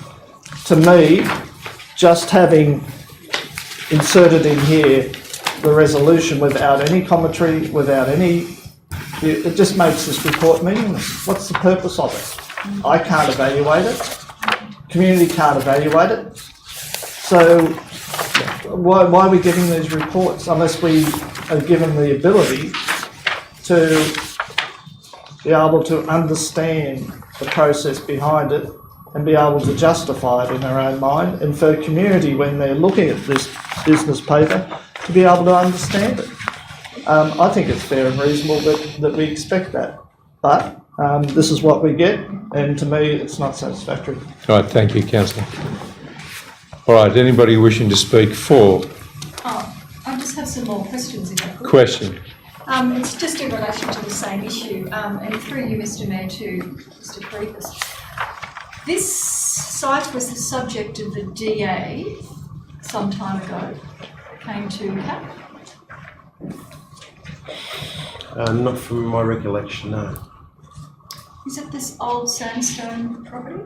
Yeah, they just, that is the one? Yes. Just a pre-lodgement at the CAP, yes. Okay. Not a formal application at All this right. stage. So there is a development coming At some point. Maybe. Any further questions? Councillor, Well, there's, just in particular on page 69, they talk about removal of a cheese tree, where council has approved the removal, but the submission opposed the removal. I'm just wondering. Yeah, we're not approving. It stays there. There's, It says approved removal. sorry, But the which one was it? T45? 69, This one here. T45. This one here. Sorry, that's recommended for removal, yes. Okay. But, Poor structural condition, trees, poor structural condition. I take on board what Councillor Williams said. We'll probably put a link in here in the reports as well. That also picks up the report and also picks up the plan, so that relates to the plan. So we will take that on board. They are distributed to the councillors. They are on their own, so they are from memory on the website. But we might put a link on there to say generic. That's what's happening as an overview to see if you're interested in viewing it, and then you can click onto a link and on the website and find it and get the whole gamut of plans, reports, the whole bit. Councillor, Just a thought. Councillor, Finish with my question. you're not finished? No. Please go ahead. Page 72, DA 217-1105, the appeal. Where is, just a question through you, again, through you, Mr. Mayor, Mr. Cruz, where does the section 8.2 appeal go now? Does it come to DCU? Yeah. Right. So previously that always came to council. Right, okay, thank you. Well done. Councillor Crassoy. Mine was just to clarify, my understanding was that these are the determinations, and if I wanted to follow this up, I would go to the report or I'd click on the link and I could get the answers I needed as a member of the public or as a councillor. Yes. And that's currently available to all of us already. Yes. Okay, I just wanted to check. Thank you. Any further clarifications? I'll put the motion. Those in favour? Against? That's carried. And we note your comments, Councillor Williams. 4.3, Local Planning Panel. Moved Councillor Collins, seconded Councillor Miles. Councillor Collins. No, I was just going to suggest maybe. Did you move the motion? No, I wasn't. I was Okay, just gonna- so moved Councillor Miles, seconded Councillor Councillor Williams, sorry. Councillor Miles. Only noteworthy thing, I guess, in here is the Clarks Point open air cinema, which is obviously an initiative of Angus McCafferty's, which won the support of the panel. I just wonder why that had to go to a DA, because as far as I can tell, there's no permanent infrastructure required for that event. Why was that not managed through the events policy and hiring policy of Clarks Point? Because it would seem to me like that is exactly the sort of thing that we would hire Clarks Point out for. And they're going to use a blow-up, as I understand it, a blow-up blow-up screen which will be collapsed, and chairs and tables and barriers. Right. General Manager. Mr. Carruthers. Through you, Mayor, we did review it in detail, and one of the issues is it's not part of the plan of management, so therefore it couldn't be considered under that provision, so therefore it had to go to an outright DA application and follow the Environmental Plan Assessment Act. We sought legal advice on that as well, and that was the advice we were given as well. The reason why I went to the LPP, because it had numerous submissions over the 10 mark. That's why I went to the LPP. Other than that, we could have just followed the normal process. Another question, and I guess it is to the General Manager. My understanding is the event is for charity. Is there anything council? No, it's not for charity. No. Components of it are for He's charity? making a donation to a charity, but it's a Okay. for-profit All right, event. so it would probably be inappropriate for council to support the event, or perhaps it be mentioned in the mayoral column, or We are supporting him. We've been very supportive. Good. All right, there was a query from Councillor Collins. No, there wasn't. That answers your query?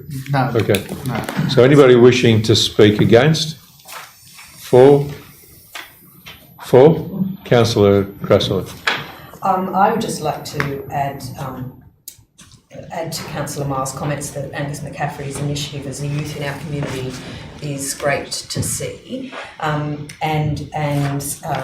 Mr. Karepis, your comment about it having to go down the path it's gone because of our plan of management just rings alarm bells to me that when we do our future plan of management for Clark's Point, which I think is coming up in the near future, that we should review our hire policy around how we support our community to use that space more collaboratively without so many hurdles to jump through.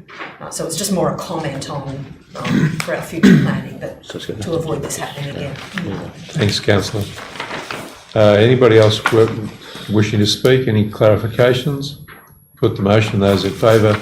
Against? That's carried. Thank you. Can I ask a question? You can. Would it be possible to bring forward 8.5? I think there are people that might be. Okay, we could move. Councillor Collins, seconded. Councillor Miles. 8.5, is it? I think so. Is that right? Yeah. Is that what you're? You guys see that 8.5? Yeah. Sorry, we kept you waiting. So 8.5, draft charter and membership, Bushland Parks Trees Advisory Committee. Move Councillor Williams. No, I'm not moving the recommendation. All right. Can I get a mover for the recommendation for 8.5? Second. I'd like to move an alternative. Move. Oh, hang on, what have we got?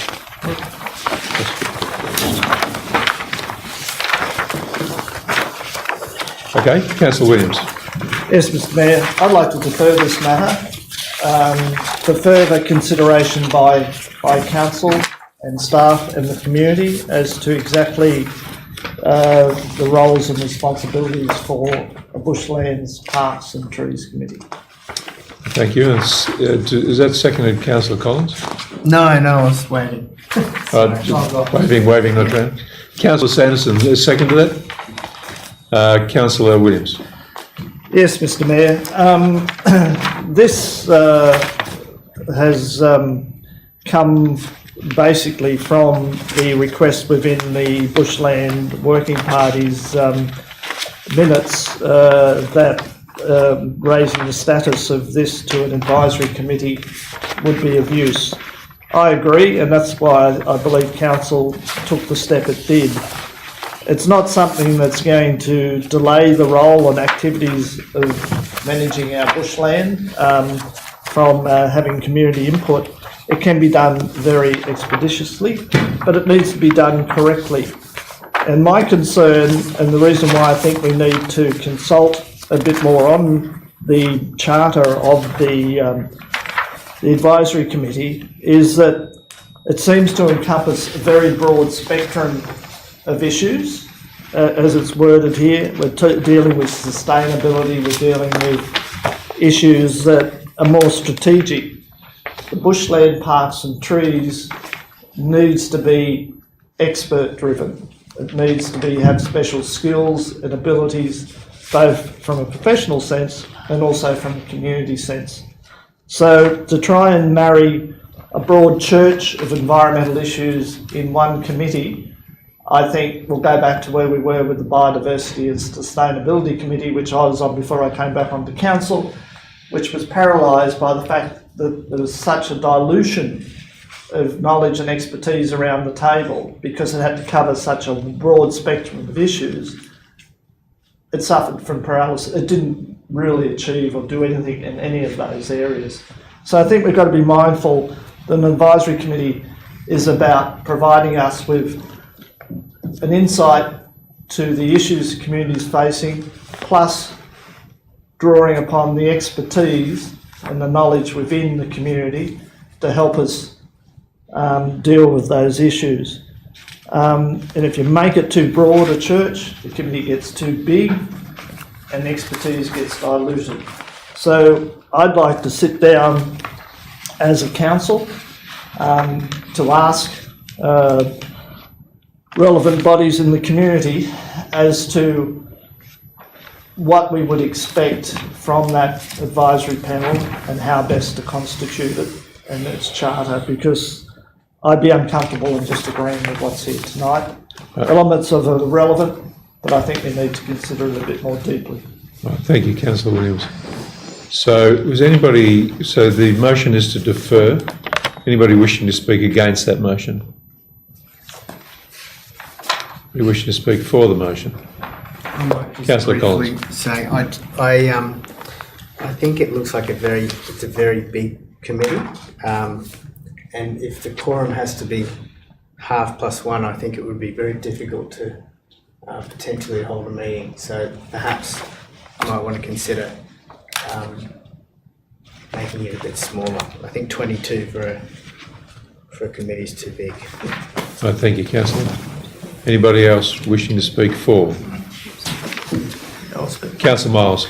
I don't disagree with Councillor Williams that we probably need to have council review the charter at least, and to look at the organisations involved and who puts their hand up. I mean, there's no indication here what the 8 active environmental groups are. It's the bushland group. Yeah, and as it exists, and whether or not they are the most active in the area, or whether they're continuing in their roles or whatever it is. So I think that we need some clarification around not only the charter, but the makeup of what the new advisory committee is. Obviously, this came out of resolutions from the working party that were minuted and were in our minutes as a recommendation. So I think we should get this right, and Councillor Williams is obviously right that we may be mashing a few too many issues into one group. Thank you, councillors. Is there any further discussion we need on this matter, or if there isn't, I'll put the motion to defer. Can I just confirm the motion? I think based on what was said, that perhaps the motion should or might better be read that the matter is deferred for a councillor workshop to further consider the charter, roles and responsibilities and membership of the committee. Right. Councillor Cresswell. I just need to ask a question around that. What, depending on how long that takes, what happens to the now dissolved Bushland Working Group while they wait for that? Nothing. We try to resolve it quickly. Okay. So there'll be a timeline. Intends to move it quickly. Oh, you'll have to have somebody have to run a workshop. Yeah. You have to have the discussion.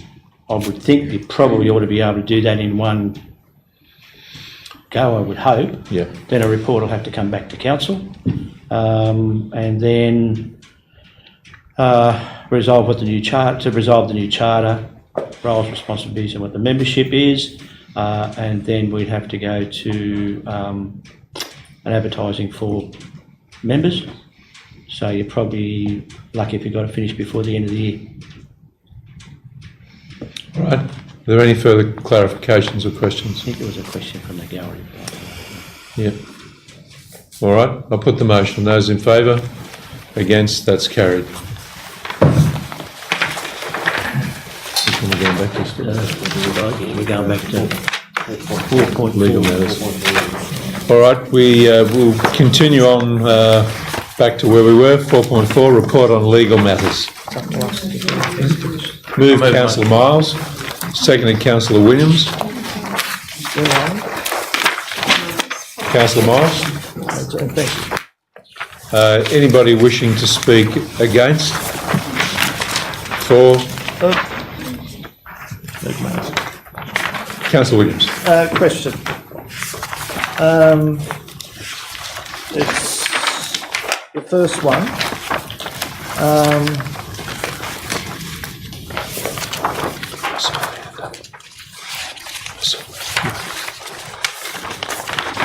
Sorry. Sorry. Okay. I can't read my writing. Okay, thank you. All right, put the motion. Those in favour? Against? That's carried. Thank you. 5.1, community service grants. Moved Councillor Crassoy, seconded Councillor Miles. Councillor Crassoy. Thanks, Mr Mayor.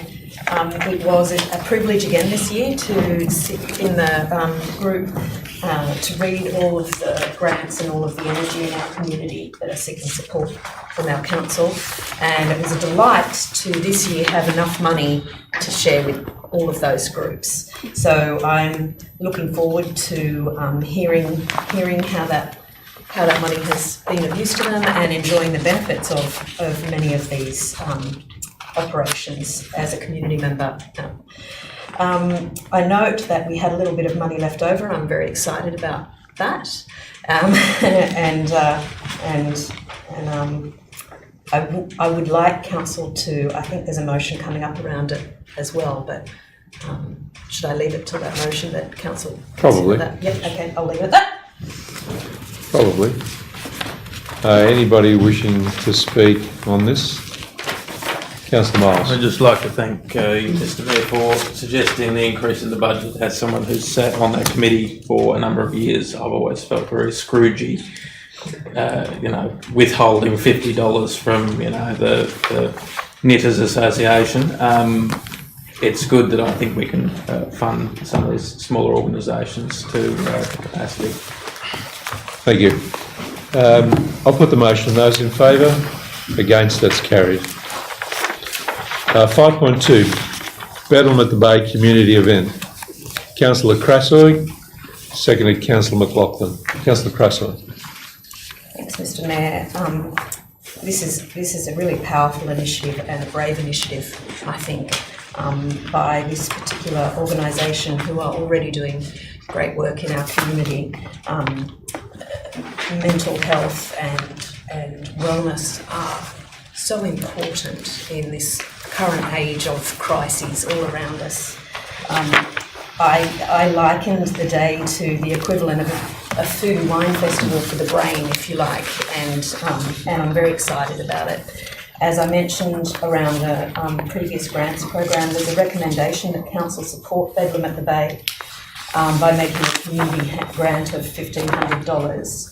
I'd like to propose a slightly different motion or a slight amendment to the motion, if I may, that council consider waiving the hire fees for the use of Bedlam Bay Oval, and that council support the Bedlam Bay event with a community grant of $1,500. Thank you. So I'm proposing an amendment. So you want to waive the fees and give $1,500? Yes. Could anybody tell me what the fees are for that and where are we intending? Well, $1,500, and if the council wants to waive the fee, it's a donation under section 356, or we have to have advertised and public comments sought. For it to come out of that community grant money? If you take it as a community grant and leave it as it is, it's fine. But as soon as you want to waive the fee, that's a donation, and you'll need to advertise it under section 356 and invite public comment. And we don't have any money anyway. There's no funding. I said that in the report. It's not budgeted. It's not budgeted for. That's why I used the community grant to fund it. Okay, so do you understand that if we did that, we would have to go and advertise it? You still would like to proceed with that? So effectively, you're giving him $3,000. I'd like the opportunity to speak to that. Right? I'll second. Okay, we've got a seconder for the motion, but please. The amendment. To the amendment. Yep. So who's seconding the amendment? All right. So, Councillor Right. all right, please. I understand, I'm well aware that as a small council we need to seek our income from every avenue that's available to us. I am also aware that it's part of our strategic plan and something that drives us all, that we work with our community to support the building of our community events. And with that comes the sadness of being a small council on a small budget, that many of our events need to run budget neutral. So we don't need to pour too much cash out of our budget while we still support our community to put on great events. And I think we do it quite cleverly. I think this is a first event. I think it's crucial. It's entirely a donation of volunteer time and mental health organisation time. I know that Ryde Council I know they're a bigger council with a lot more money, but it's not their land, it's not in their council, and they've given the hens $3,500 towards their funding for the event. So as far as funding support goes, I think $1,500 is generous for our small council to be able to make, and we have it in the community grant money.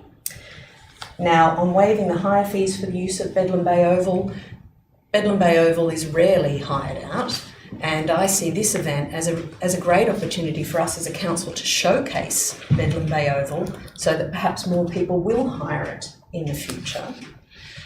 We would not be losing income because if the event weren't being held there, nothing would be there.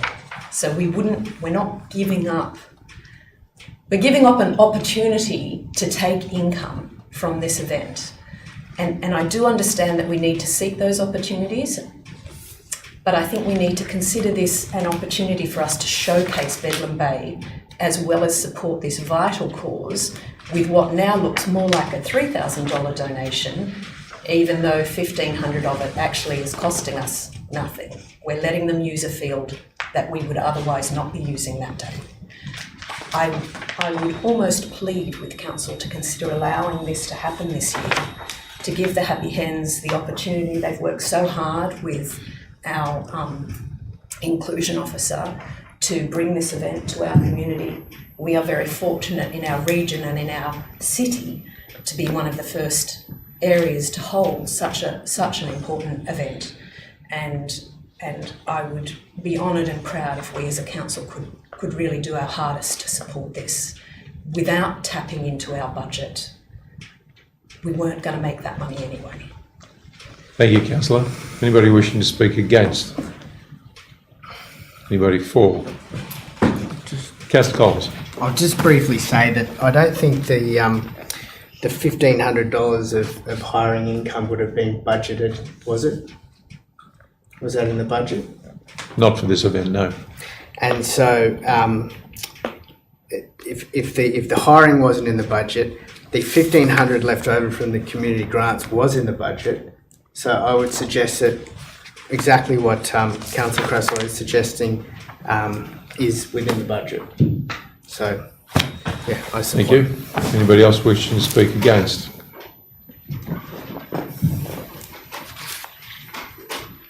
Any further clarifications or questions? Is this on the amendment or the? We're on the amendment. We're on the amendment, okay. I just wanted to add that I'm supporting the amendment. But I think it's fantastic that Bedlam Bay is being used for something else besides sporting events as well. And I think Councillor Crasso is absolutely right in saying that it's very, very important that we actually showcase it on this occasion. If this comes off, then this is a great opportunity for us to use Bedlam Bay for community events more and more, and not just the sporting events that it's currently being used for. Right. Any further comments? Councillor Williams. Just a question of clarification. I'm sorry, I'm a little bit confused. So what we're doing is providing from community grants 1,500, and we're waiving 1,500 for the hiring. Is that basically, so we're only really providing 1,500, which is from the community grants? Correct, yeah. Yeah, so it's really costing us no more than 1,500, except opportunity lost, which would have been accrued anyway. No, it is. Just the opportunity lost. Yeah, okay. I'll put the motion. Councillor Miles, sorry. Just a question to the General Manager. The advertising can just be done in our... will that cost? Just on the website. Just the website, okay, that's fine. Thank you. I'll put the motion. Those in favour? Against? That's carried. Thank you. The amendment? Yep. Any further discussion? I'll put the motion. Those in favour? Against? Done. Can I just raise one more quick point? No, you can't, Councillor Crasso. Yes, of course you Please, can.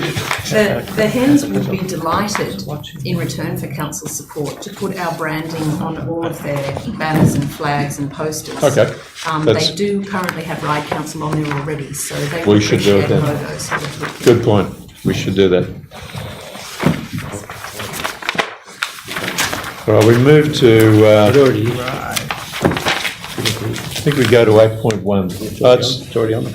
All right, good. 8.1, referral for audit. Recommendations on 107. Moved Councillor Williams, seconded Councillor Crasso.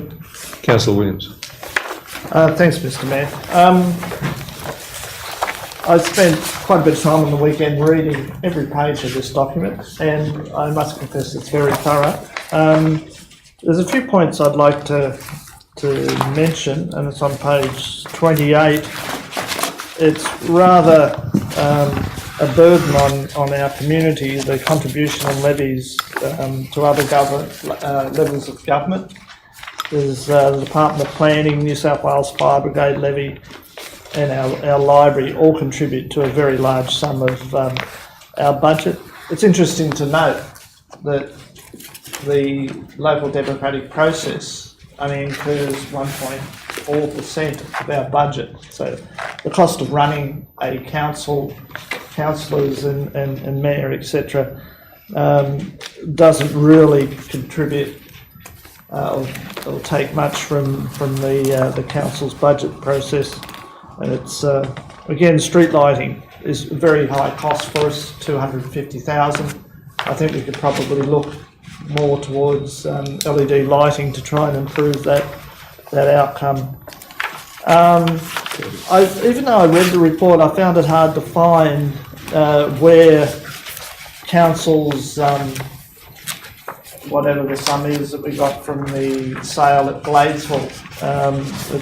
I couldn't find it mentioned explicitly in here as a sum of money, but maybe I did miss it. So I was just a bit curious as to why that is not identified as a particular source of money. It's the Gladesville Shopping Village site. Well, we got $8 or $9 million. That would have been reported on a previous year. 2016. Right. Previous year. But why doesn't it? It's now cash in the bank. Sorry? It's not cash in bank. Yeah. Okay. So, It does show up in our accounts. It shows up in our accounts, yeah. but it doesn't show up in the financial year There's no separate line 17, item 18. for it. No. Okay. Thank you, Mr. Mayor. Okay, thank you. So let me just check where we are with this. Councillor Sanderson? I'd just like to make one comment on it also. I note that our net operating result was $1,009,000 in deficit. That's incredible. That wasn't foreseen, and we couldn't have reversed that in time for the end of this financial, or the financial year just finished. Thank you. Councillor Miles? Question, sorry. Mr. Mayor. Question. It was mentioned that if 3 consecutive years of deficits are run, that operational deficits, that the state government can send in the troops. What's the parameters around that? Because this is a 9,000. It's not a big deficit, obviously, but it is a deficit. I doubt whether that's going to happen on the basis of this outcome. But when they're looking at the deficit, they're looking more at the after you take the capital out, which is the 500,000 deficit, right? They're not likely to send in the troops as such, but they may place us on a watch list. Please explain. And it's entirely up to their expression. What would a watch? What constitutes a what does a watch list look like? Who's on first? Well, that's Although, pretty. yeah, they would be looking to us to improve our result. Yep. That's true also with each of the ratios, isn't it? Where they gets monitored and... Yeah, but some are more significant Yes. than others. Yeah. Okay, any further queries? Councillor Collins. I just might, if I may, raise a concern that I have looking at Special Schedule 7. We We do seem to have, oh, sorry, it's the second last page.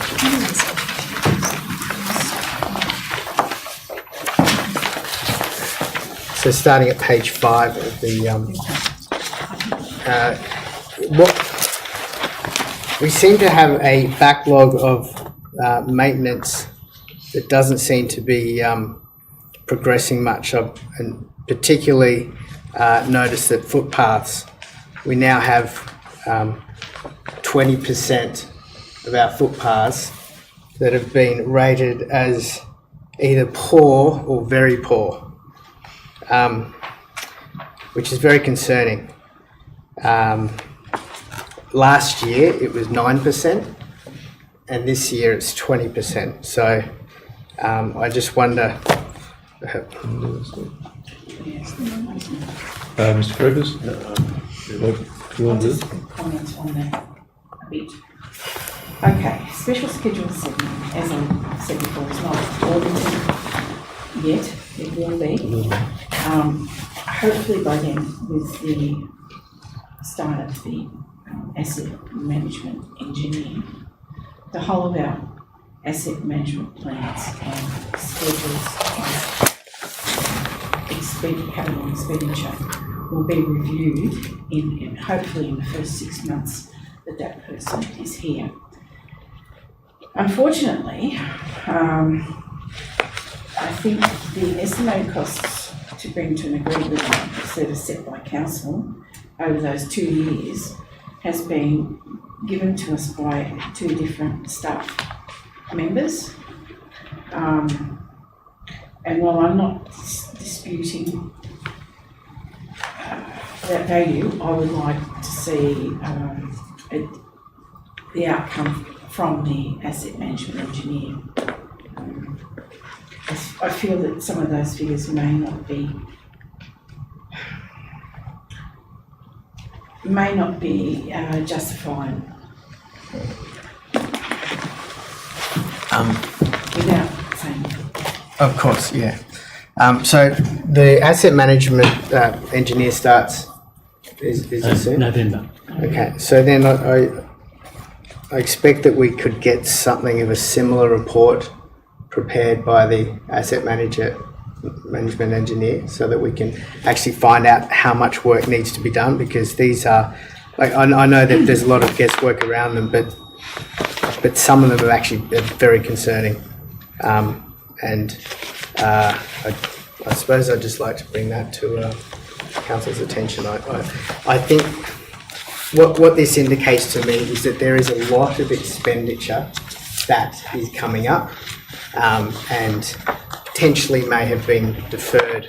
And if we had done what perhaps should have been done in terms of maintenance-wise, I think the deficit would be significantly higher. So, Thank you for your comment. Councillor Williams. Can I ask a question? I'm a bit confused. Councillor Collins, were you referring to 20% as being in poor condition? Yes, correct. Poor or very poor. You put 4 or 5. But isn't that the other way around? The key below here says 1 is excellent condition, 5 is very poor. Correct, yes. So aren't we talking about a 5% being in poor condition? No, very poor. 4 is poor, 5 is very poor. So you've added 4 and 5 to get that? Yes, I said poor or very poor. Yeah. Or did you? Yeah. Okay, thank you. Any further questions or comments? Any further debate needed? Recommendation 107, I'll put the recommendation. Those in favour, against, that's carried.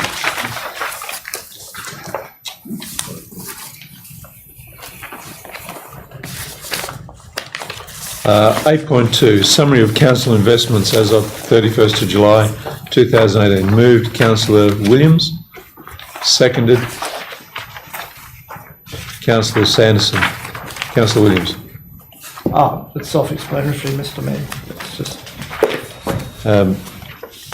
I think you'll find the that sum you were looking for earlier in this report, perhaps not identified, but in quantum? Oh, the GSP stuff, yeah. I'll put the motion. Those in favour, against, that's carried. 8.3, special rate variation engagement strategy. Moved Councillor Williams, seconded Councillor McLaughlin. Councillor Williams. Yes, Mr Mayor. Following the earlier briefing, I'm fully aware of what the process is and it's articulated in this report. I think it's important that Council move forward on a timeline as indicated in this, because I think it's an important opportunity for Council to address some issues which are unfunded at the moment. Anybody wishing to speak against? Councillor Collins. I would like to speak against. First of all, it's not actually specified here how much Council is seeking to for the special rate variation. Is it 8.5% as previously discussed? Is that as a question through Mr Mayor? No, we're not specifying. Not at this stage. At this stage, all we're saying this is the strategy we use to engage. Okay. You don't have to make a decision about the percentage until December. Okay.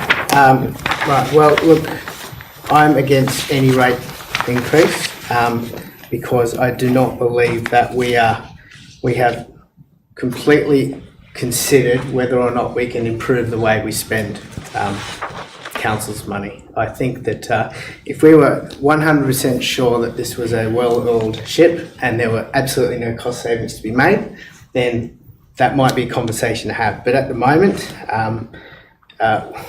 we've just seen that we've got a big backlog of maintenance, but we're not actually sure exactly where it is.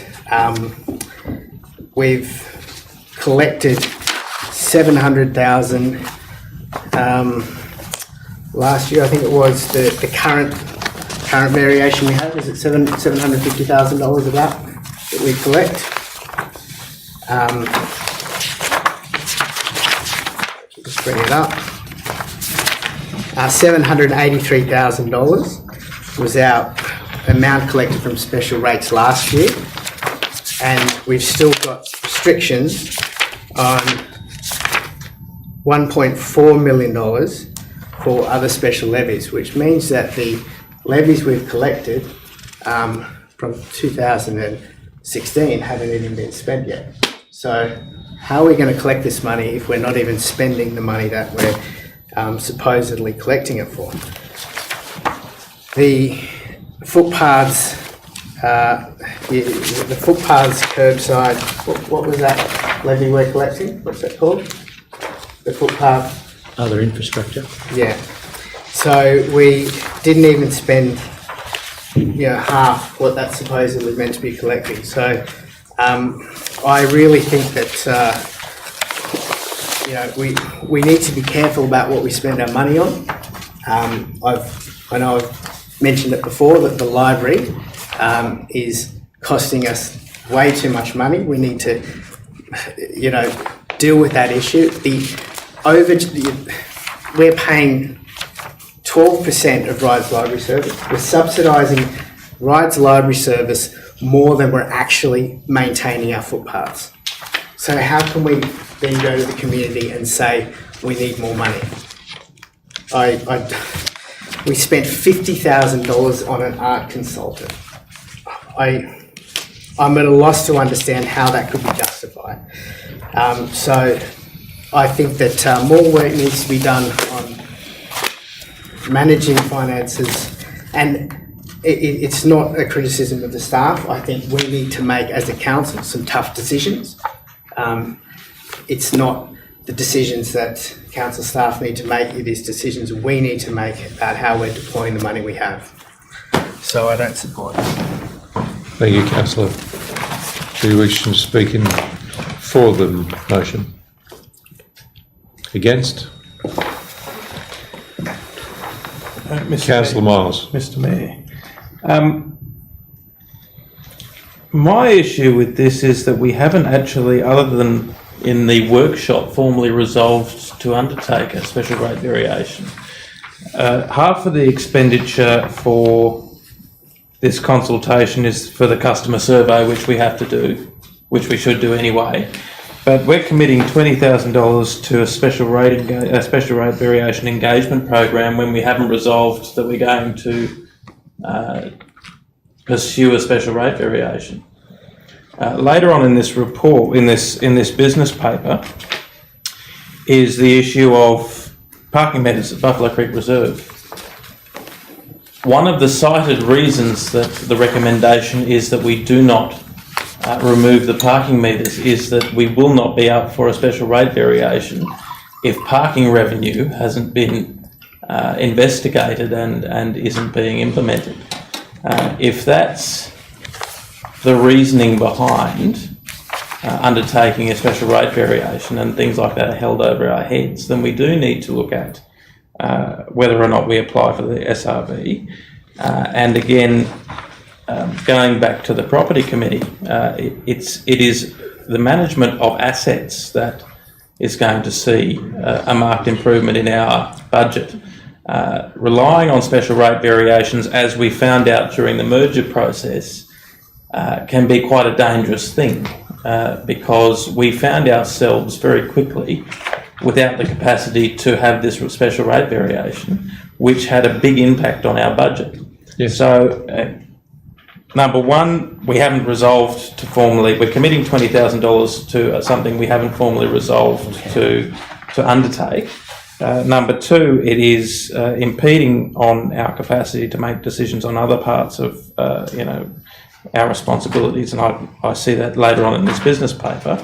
And three, we shouldn't be relying wholly on special rate variations for infrastructure. We should be able to maintain our backlog. And yeah, if the opportunity presents itself to, we all like free money, but it's not free money. It's the community's money. It's raising revenue from the community, and they want to see that that's being spent well. And to Councillor Collins's point, I see instruments like the property committee as resolving those problems, but we have to get on and do it before we actually resolve to make a special rate variation. So I can't support the motion based on the fact primarily that we haven't actually resolved to make a special rate variation.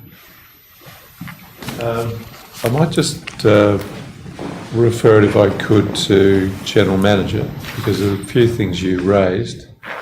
So, General Manager? If I could, Mr Mayor, through you, no, Council hasn't made a resolution or resolved to formally apply for a rate increase. However, in adopting the Community Strategic Plan, it's 2 pages in the document where we very clearly indicated to the community, based on our consultations with them, that we would be exploring the opportunity to apply for a special rate variation. That's what this proposes to do, engage the community, and once we've engaged the community, had the discussion with them, got their feedback, provide that back to council, then you can decide whether or not you wish to proceed with the special rate variation. But if we don't have a strategy to engage the community to start with, you don't know whether the committee will or won't accept a special rate variation, because it's their decision. Thank you. Anybody wishing to speak for the motion? Councillor Sanderson. Mr. Mayor, I think it's quite simple.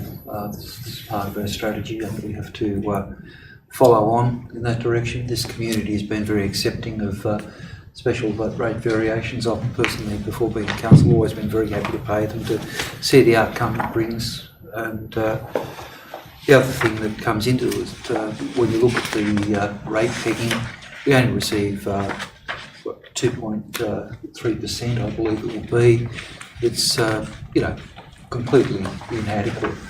The real costs are increasing far more than 2.3%. Yes, I agree that we can make significant savings in some areas, but I don't think we want to take the risk of not applying for a special rate variation. Anybody wishing to speak against? We were restricted during the amalgamation proposal of the state government, and we were unable to apply for a rate variation. In fact, what we'd been given for the previous years was less than increasing costs for us, so we were going backwards. We've been going backwards for a number of years, and it was pretty obvious to us as we looked at it each year. So if there's no further comments, right reply, Councillor Williams, thank you. Thank you, Mr Mayor. Special rate variations are a legitimate way for councils to deal with matters that become backlogged or need special attention. As we've heard, rate pegging over the last 20 odd years has really reduced the capability of councils right across the board, not just Hunters Hill. I think if you added it all up over those years, we're about 50% behind where we should be in terms of revenue raising. So councils do need to resort to special rate variations to supplement its business. It's not unusual, not unheard of. Councils always put forward a very clear and consistent argument, which has always been accepted by IPART as being reasonable and fair. We don't go to that next stage of putting an application in until we've consulted with the community and got their views. That is all this process is now allowing us to do, to take that step forward and find out whether the community has an appetite for it. I imagine they will have, but we need to test that with the community. I'd also note that with a new general manager coming on board in a few weeks' time, in terms of getting greater efficiencies, better use of our monies, etc., there may be a different view on what we're doing at the moment, and I think we shouldn't close off this option from a future general manager's opportunity to provide the service that our community expects. So I think it is an important thing for council to be doing. I think it is something that's responsible, and we need to be able to consult with our community to see their views, and the final decision will be made by council whether it wishes to go forward or not. So we're not at that stage of setting a number, setting a rate, agreeing. It is in our community services plan, which it allows us to take this next step, and I think the community would expect us to ensure that the council is adequately funded to deliver the services that they're expecting of us. And sometimes you might need to put a few more dollars in the tin to allow that to happen. This is the start of a process, it's not the end, and I look forward to that community consultation script. Thank you, Councillor. If there are no further questions or queries, I'll put the motion. Those in favour? Against? That's carried. Recorded, please, Mr. Mayor. Councillor Miles, Councillor Collins, against.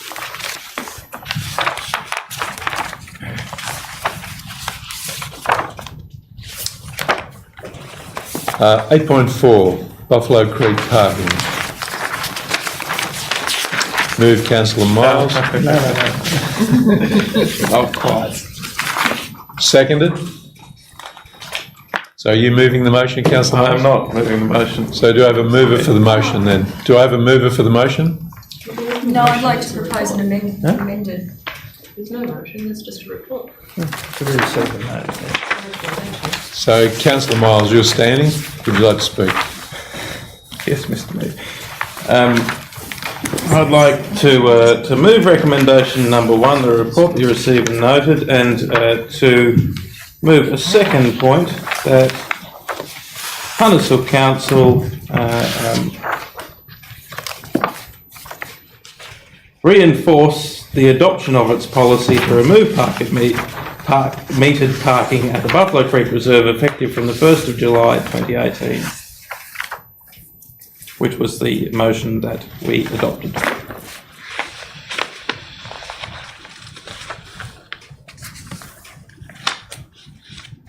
Second to Councillor Collins. Councillor Miles.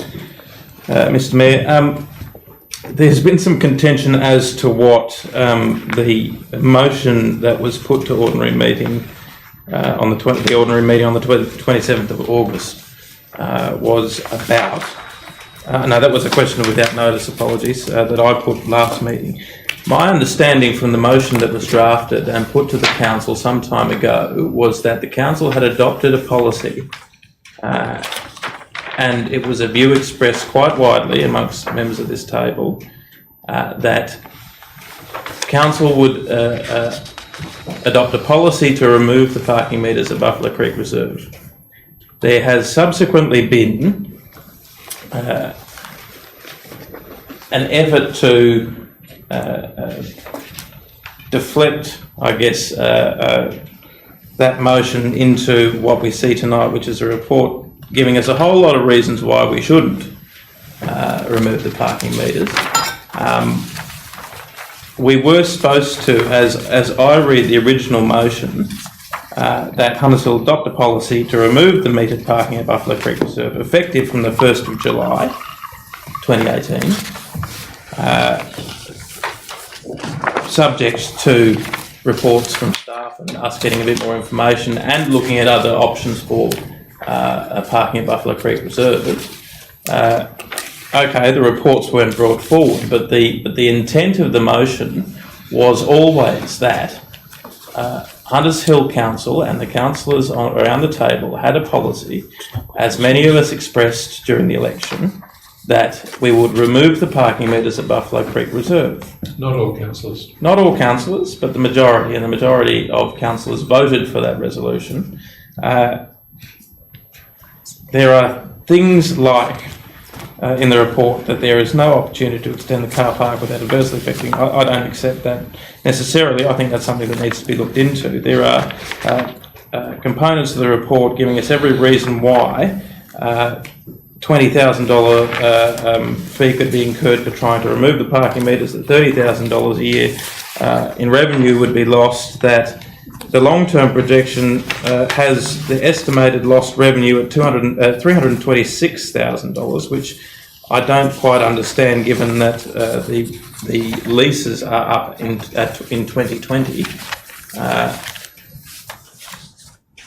The intent of the motion was that we remove those metered parking, those parking metres at Buffalo Creek Reserve, and look at exploring other options for the parking at that location. That's what we voted on. That's, as I understand it, what the stance that the council took. Now we've got a report that's been brought to us that is telling us that there's no way, there's pie in the sky that we can't do this, and that it would be, and it would be a cost to the council, but it was a commitment that we gave, and it was something that we voted on. And for it not to be done and then the report be brought to council saying we can't do it because essentially we don't agree with doing it,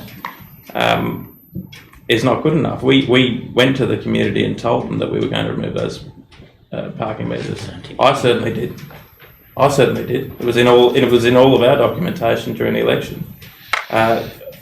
Councillors around this table gave me commitments that they would. They did.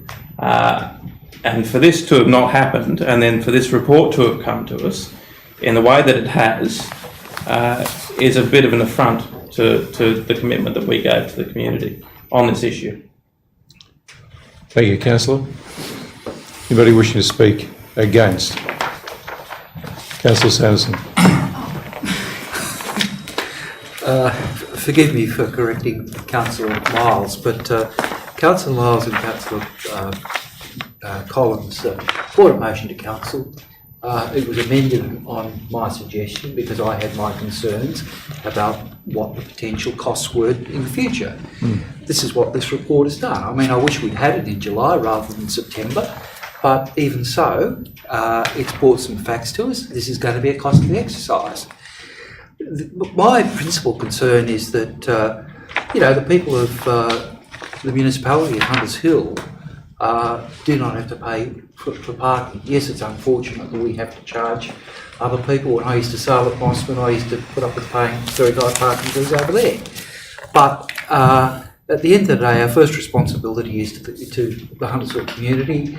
I can't support a position where we're going to throw $50,000 of our budget away at a time when our finances are just so critical.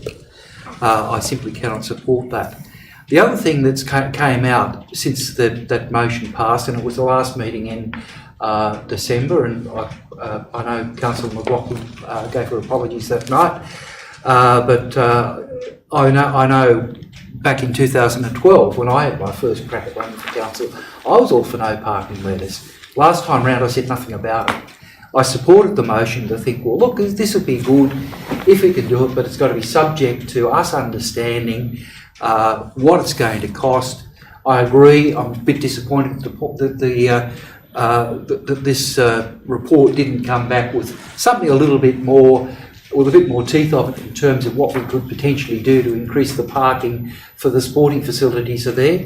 I would agree with Councillor Miles on that point, but otherwise I'm sorry, I simply cannot support the Councillor Miles motion on the basis of the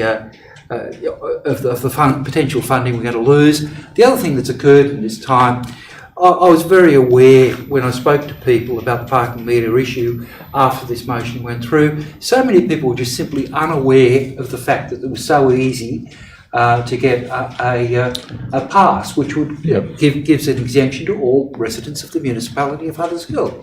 I believe from the report that process is even easier now, provided we can provide online access for passes so that they're available to all members of the community.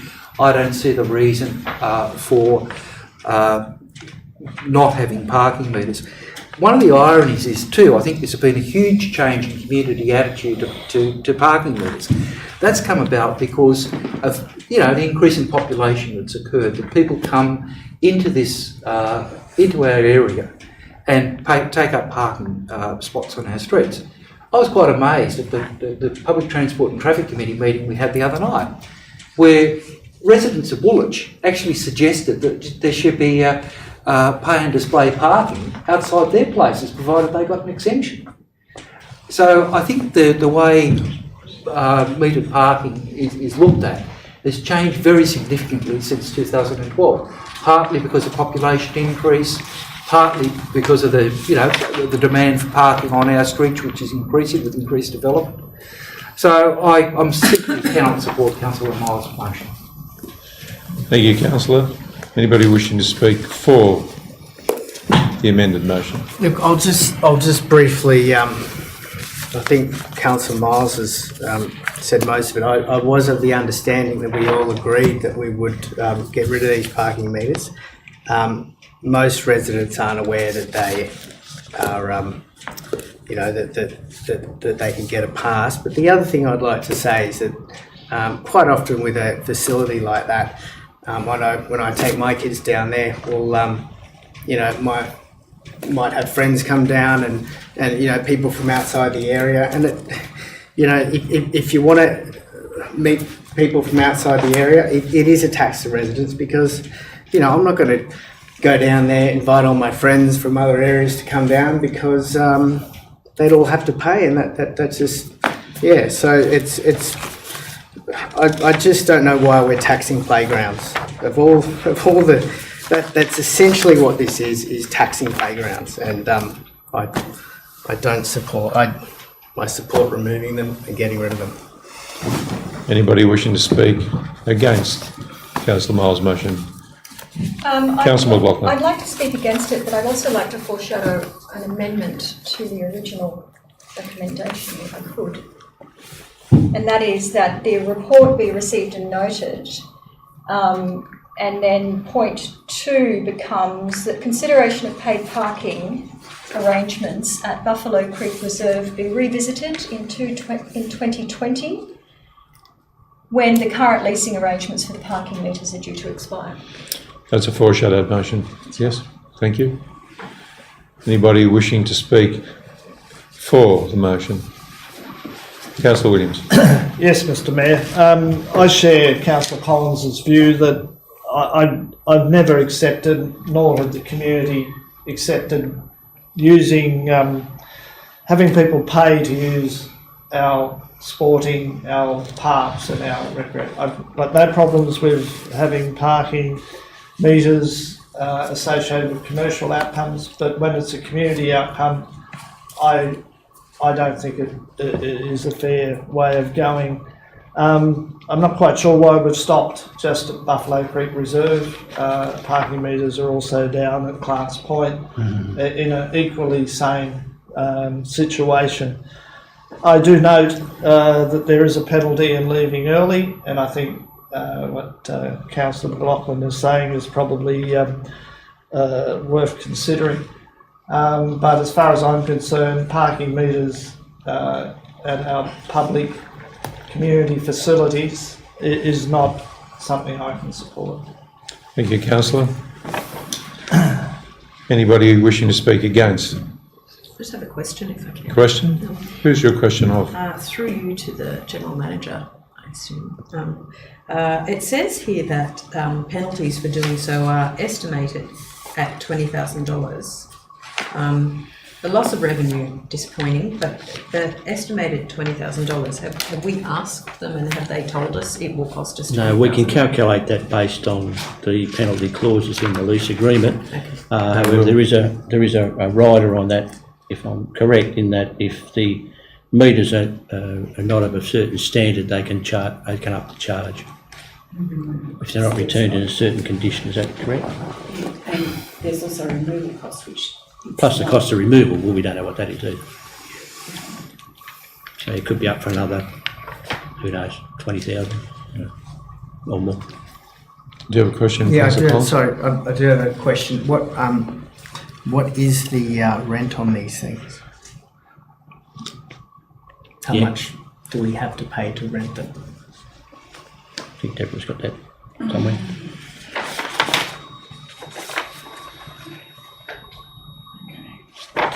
We have 8 metres quarterly.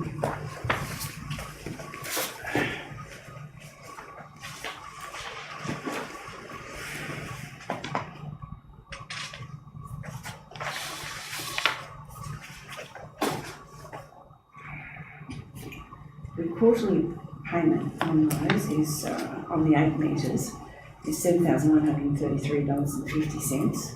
Quarter. 7,000. A quarter. $133.50. This is on the 8 metres because we have 8 metres altogether, including the ones at Clark's Point. Plus, there's a maintenance agreement of $13,000 a year and a licensing, hosting and communications. This is for the software and that's 400,000 plus 28,000.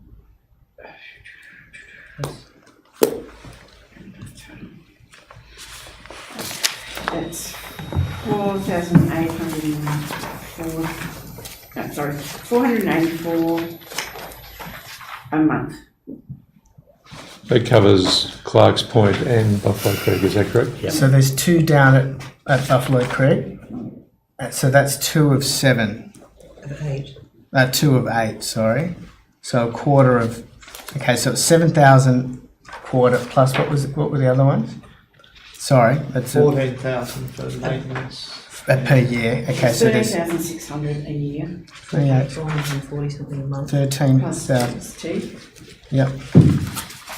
Looking at $40,000. A quarter of that. $484 per month for licensing So another $5,000. and hosting.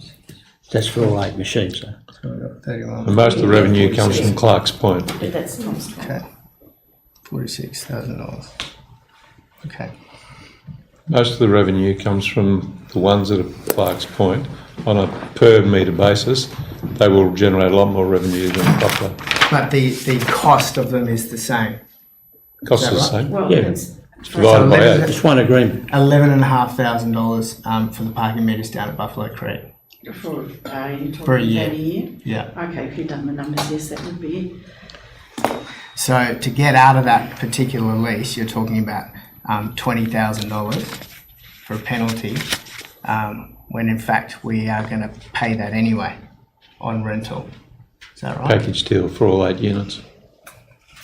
So you can't just divide it by 8 and say that's the answer. Well, I asked for the Package deal. information earlier and I didn't get it, so I was unable to make that decision. But it sounds like this this $20,000 to get out of it, we're paying for it anyway. So, Councillor Williams.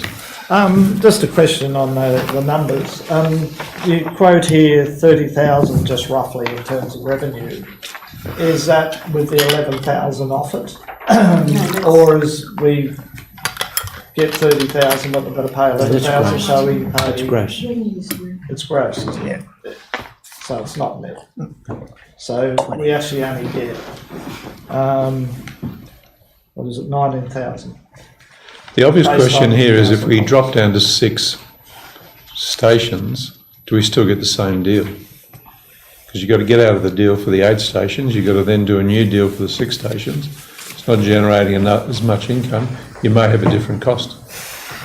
Most of your revenue is going to come from the 6 down there, which you want to get rid of, councillor. That's right, Mr Mayor, I don't like parking meters in public resorts. I'd certainly suggest, Mr Mayor, that I wouldn't be doing anything before the current lease agreements expire, which I think was suggested. Yeah, I'd support that. what is the, if I might ask... 2020. Do they get a revenue share of it at all? No. So what if we switch them off? What happens then?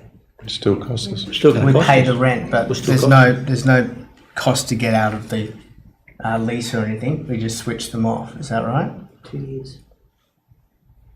I guess so. I don't know. To find out. All right. I just don't think we have all the information. I mean, I think you know the other thing you look. I give up. I'm not saying anything. I just think Anybody else wishing to speak for? it's just stupid. For? What's the current motion? I'm confused. No, get you rid have of a them. motion to receive and note the report, Remove and the the meters. meters are taken out. Remove the And meters. there's a foreshadowed motion, which could be made as an amendment, that number 2 be there and the matter be revisited in 2020 when the lease agreements expire. So we're dealing with the original motion at the moment. In light of the new information, I'd be happy to change the amendment to the Buffalo Creek parking meters be turned off till 2020 when the review of the, and then you can add at point 3 that in 2020 we review the lease agreement. All right, that's our new motion that, can I just check, is there a problem, do you see a problem with turning them off? Yes, I do. I do. I mean, I think here we are. I mean, I can't be any Councillors, plainer than Let's get and you all had the discussion tonight about our financial position. To turn the meters off at Clark's Point for a start, I think our gross revenue there is about 200. At Buffalo Creek we're talking about. No, he's talking about Clark's Clark's Point. It's about 250 odd. I think it's It's a 250 different odd. I discussion. think it's about 250 odd thousand dollars. Hold on. And you're talking about now revisiting that in 2020. Right? We've also very clearly suggested, I have clearly suggested in the report that IPART considers parking revenue an important source of revenue. You have not suggested any substitute revenue. Where is the money going to come from? We've run this place on the smell of an oily rag for years. The staff are highly motivated. If you want to demotivate our staff, make this decision. I can't be any plainer than that. It costs us nearly $45,000 just to mow the grass and clean the toilets at Buffalo Creek. So the meters are not they're not offsetting the cost of running it, but at least they're making some contribution. And again, Councillor Sanderson's point's quite correct. Our own residents are not paying, and we're not getting complaints. Your reasoning, I cannot understand your reasoning for this. I just can't. Sorry. Anyway, that's... All right, can we go back? I'm not sure what the motion is now. No, that's what I want to clarify. So I want to go back to the motion that the report be received and noted, that the meters be removed or turned off Turned off at Buffalo Creek. Reserve. Yep. And that 3, the lease arrangements are reassessed in 2020 when they are up for. When they fall due. All right. Do you want to put signage up on creek to say that they're turned off? Well, they have to be turned off, actually physically turned off, without being able to put the money in. All right, so the seconder for that motion was Councillor Collins. Councillor Collins. I accept the amendment. Any further discussion? Anybody wanting to speak against? Anybody? Councillor Krasoi. I do now. I didn't. I just think this has gotten really messy, and I really actually like the figures that Councillor Collins just scribbled down, and I'm disappointed that they're not here in this report. I'm saddened that this. I remember when this motion was developed, and I know we all talked around the table for quite some length to get it to the shape it was in. And I had at the time hoped and expected that before July we would have seen all of this sort of information to help us with making decisions about where we perhaps might raise the revenue from, how it works, how we break apart the two park areas where the agreement is. All of that is disappointing that we are here in September with this in front of us.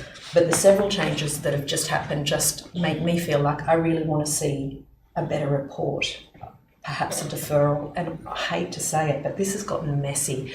And switching them off at a cost of 11-something thousand a year for 2 years, then what happens in 2020? We're still stuck with the meters there and extraction, and meanwhile they're potentially being vandalised or damaged while they sit there for 2 years, and then we have to pay more to have them removed. All of that, I just think this actually doesn't go far enough. It doesn't inform us enough to help us with what this motion was meant to be, and it was meant to be ready in July. We were meant to have nutted all of those alternative revenue options out before the final solution, which was meant to be in July. So I can't support just switching off the meters and pretending everything's rosy for 2 years. I'm sorry. Anybody else want to speak for the motion? I'm going to speak against the motion. What you're doing is you're overturning a motion that was passed by the previous council. And the reason the previous council did it is we were looking for revenue raising opportunities. Clearly it was a revenue raising opportunity, and it was because we were running a deficit, running an operating loss. We looked at ways to generate, and we had a number of workshops to look at ways to generate income, and this was one of the ways we sought to generate income. The cost of parking for those that visit the area is a very small cost. It's charged in many places in New South Wales, at beaches and parks everywhere. It's not an unusual thing. We're not the only council to look for revenue raising opportunities. We made many commitments not to put parking meters into residential streets, and we still haven't put parking meters into residential streets, even though we've now got people living in those residential streets which would like to see some parking. I don't think we're anywhere near the point of putting parking meters in residential streets. We've even offered some exemptions to some clubs who use parks regularly, and the Sailing Club gets exemptions for some of their members that go there regularly. So we've even found ways to accommodate that. Let's be quite clear, this is about generating revenue. We have very few ways to generate revenue in our municipality. We need every one we can get, and that's why year after year in our workshops at the beginning of the year, we've looked at ways to generate revenue. Councillor Miles, one of your ways is to look at all the properties, see what's a bit lazy, what lazy assets we've got, so we can generate more income. To be financially viable is really important. If we run it down and we keep running an operating loss, we'll be a target for state government, same as we were last time. We became a large target. Let's not become a large target. People coming in don't mind paying a small fee. I didn't run in the last election on the basis of no parking. Neither did, I understand, Councillor Krasoi, and neither did Councillor McLaughlin. So there were at least 3 out of the 7 of us that didn't run on that platform at the last election. Did you run on that platform? Absolutely not. So there are 4 out of the 7 of us didn't run on that platform at the last election. Councillor Williams, did you run on that platform?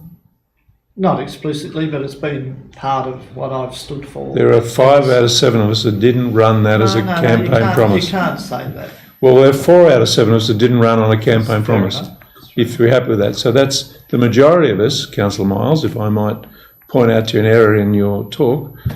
4 of us didn't run on that platform. So I don't feel committed to deliver it because I didn't run on that platform. This is a very small cost, only paid by people who are not in our municipality. Only paid by people who are not in our municipality. So I'm very much against this. We need the revenue. We need to make sure our accounts are taken care of. We need it as a revenue raising opportunity. I don't feel guilty about it. We need it. We desperately need it. Now, the problem I've got here is I think that if we pass this, the next step will be to forego all the revenue at Clark's Point. And it'll be, why don't you do it at Clark's Point? If you can do it at Buffalo Creek, then therefore you should do it at Clark's Point. And I'm not sure what the argument against that would be, except that it's costing us too much to do it down there. We might get to that point, but it's not sustainable. If you do it here, you probably have to do it at Clark's Point. It's a massive hit to our accounts. This is not budgeted for. We don't have an alternate source of revenue, and we shouldn't do this. We really shouldn't do this. If we're worried about foregoing $1,500 in fees on Bedlam Bay, and I am concerned about that. I'm glad we passed it, but I'm still concerned about it. We forego revenue from events that happen at Clark's Point. Every time we forego the revenue, if every time we support everybody that comes along and asks for a little bit of money, it'll add up and we'll have a problem. So I'm just going to speak, I've spoken against it and I'll maintain that position. I don't think we should do this. Are there any questions or any further queries on this? Just a point of clarification. If I were to put my amendment now rather than foreshadow it as a motion, is that a better outcome? What is it you wish to suggest as a alternative? The consideration of paid parking arrangements at Buffalo Creek Reserve be revisited in 2020 when the current leasing arrangements for the parking meters are due to expire. That's already in the motion. Oh, but in front of us. Are you saying? I don't want the second part of your motion. So you're saying remove the meters? No. You're saying leave it as it is and review it in 2020. Review it in 2020. Yes. All And right. I'm just also putting in, and it's clear in what I've suggested that it's Buffalo Creek Reserve we consider. So you're suggesting an alternate motion at this point? It can either be an amendment, I think the general Amendment to manager, the motion? or it can be a foreshadowed motion, I don't mind, Well- but we're about to pass a motion. All We're right, about to if pass. the motion fails, we can then put your motion. So you're foreshadowing it, is that correct? That's right. All right. So I'd like to read the motion out again just to make sure we're all very clear. Could you help with that, General? That one, that the report be received and noted. 2, that no changes are made to the parking arrangement at Buffalo Creek Reserve, and Hardisville will reinforce its policy that parking meters be turned off at Buffalo Creek Reserve immediately. And is that correct? Sorry. And lease arrangements are reassessed in 2020 when they fall due. No, that won't. No, because that's the foreshadowed. No. So part 1 of the motion is to receive and note the report. Part 2 is as read that the parking meters are switched off at Buffalo Creek Reserve effective immediately. And part 3 is that we review the leasing arrangements with the provider when it comes due in 2020. Thank you, Councillor. Is that clear to everybody? Is that clear to everybody? Yes. I'll put the motion. Those in favour? Right of reply. I'm sorry, please. Thank you, Councillor Miles. Mr. Mayor, I just wanted to address a couple of comments that were made. The permits stickers. I don't have a sticker because every time I go down there, I think sticker. I need to apply for the sticker. You can do it online. And then I get back and I forget to apply for the sticker. Now, if you were going to roll out a parking meter program, you'd send every resident a sticker, but we didn't do that at the time. We made it an application form and you apply for a sticker. So a lot of people don't have them. A lot of people don't have them. I don't, and I'm on council. It's your fault. Yeah, that is my fault, but a lot of people don't have. A lot of people don't have them. Now, it's referred to in this report that the pay and display parking is such a good idea that we should roll it out in Gladesville. We've been through this. The residents in Gladesville were up in arms last time that was proposed. You resolved that when you adopted the budget. That's done. That's adopted. That's your policy. Well, it's not my policy. Well, the council adopted it. Sorry. And to the issue of the maintenance, I haven't seen a marked increase in the maintenance of Buffalo Creek Reserve since parking meters were installed there. We had an issue earlier on in the year where there was huge maintenance problems on Buffalo Creek Reserve. I can't see why an argument could be made that because of the parking meters, maintenance has increased at Buffalo Creek Reserve. As far as I can tell, it's going into consolidated revenue. But it boils down simply to this. The Mayor says that not everyone ran on a platform to remove parking meters, and that's true. But a lot of people around this table made commitments to remove the parking meters, and I heard it said several times, I'm not going to name names, I know who they are. A lot of people made commitments to removing parking meters at the polling booth when it was quite clearly on our platform, and the next person would come along and say, yeah, well, we're doing that too. Well, you have to live up to those commitments, and as far as I can tell, the majority around this table did make those commitments to a lot of people during the election. We made the commitment to people during the election. We put this to the council. Yes, it's going to cost the council to do this. Yes, we're going to have to wear the cost, but because this is a revenue-raising venture, not something tied to maintenance or anything else particularly, I think we can wear the cost, and it's not reflected in what is in this report either. We've found out tonight that what is reflected in this report is not what would happen if we actually turn the parking meters off. The numbers in here are sensational, and they're sensationalising what the outcome would be of turning the parking meters off. So I'd ask council to assess, as Councillor Crasoy said, perhaps look at again if this isn't successful, but to assess, because I don't want to wait till 2020 in an election year to make a determination on what we're going to do. Because I'm pretty sure in an election year what's going to happen is that we will make a commitment to remove the parking meters, which I think we should be doing now. Thank you. I'd like to have the right reply, but I realise that's not appropriate. Is a point of clarification allowed though? You can ask a question if you've got a question. This is Who have you for- got a question of? Well, it's for me as a councillor to just understand if something is alleged about the other councillors at the table that everyone's shaking their heads about, in a meeting, how do we respond to having words put in our mouths about things that we supposedly have said that all of us are fairly sure we didn't say?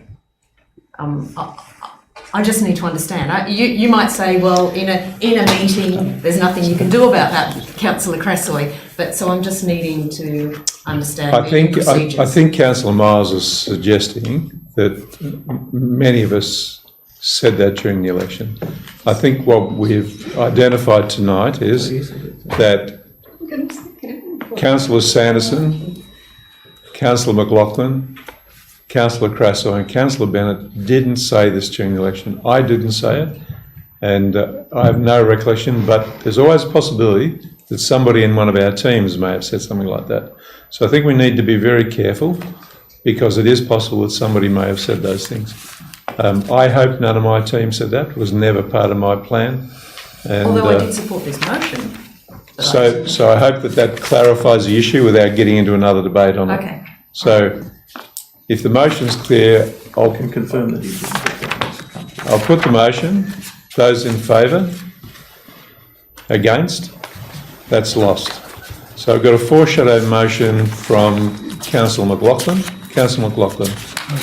Seconded Councillor Sanderson. Thank you. Okay. So the motion is that consideration of paid parking arrangements at Buffalo Creek Reserve be revisited in 2020 when the current leasing arrangements for the parking meters are due to expire. As Councillor Miles knows from the previous council, I have been against parking meters at Buffalo Creek from the very beginning. I supported parking meters in Clark's Point, but I have always opposed parking meters in Buffalo Creek because of the fact that it was a playground, because of the fact that there were many residents it was very, very close to the edge of our border with Ryde, and there were many, many residents there who used that park. And Councillor Miles will remember that I have supported him in that for a long time. And we, in fact, had brought motions to remove them in the past, I think, or we had discussed wanting to remove them in workshops. So I'm not committed to parking meters in Buffalo Creek, just to clarify. But in this situation, we are in the middle of a leasing arrangement. We have 2 years to run on the leasing situation. And I think it is dangerous, given our current budget constraints at the moment, for us to remove them at this point. I am merely suggesting that when our budget is perhaps a little bit healthier, and as a council we are looking at a number of revenue revitalisations that we are suggesting, and you're talking about looking at the library, and you're talking about revitalising some of our assets. There's a number of things that we're going to do. We're also looking at some rate pegging. When our position is safer, and hopefully that will be around about 2020, we can relook at this, and we can look at it and see that perhaps it's not making as much money as we had anticipated. But at this point, I'm sticking to my commitment that we will hopefully remove parking meters from Buffalo Creek, but I think we need to wait until the leasing arrangements are completed. So that is why I would move this motion as it is at this point. Okay. Who'd like to speak against the motion? Councillor Cresswell.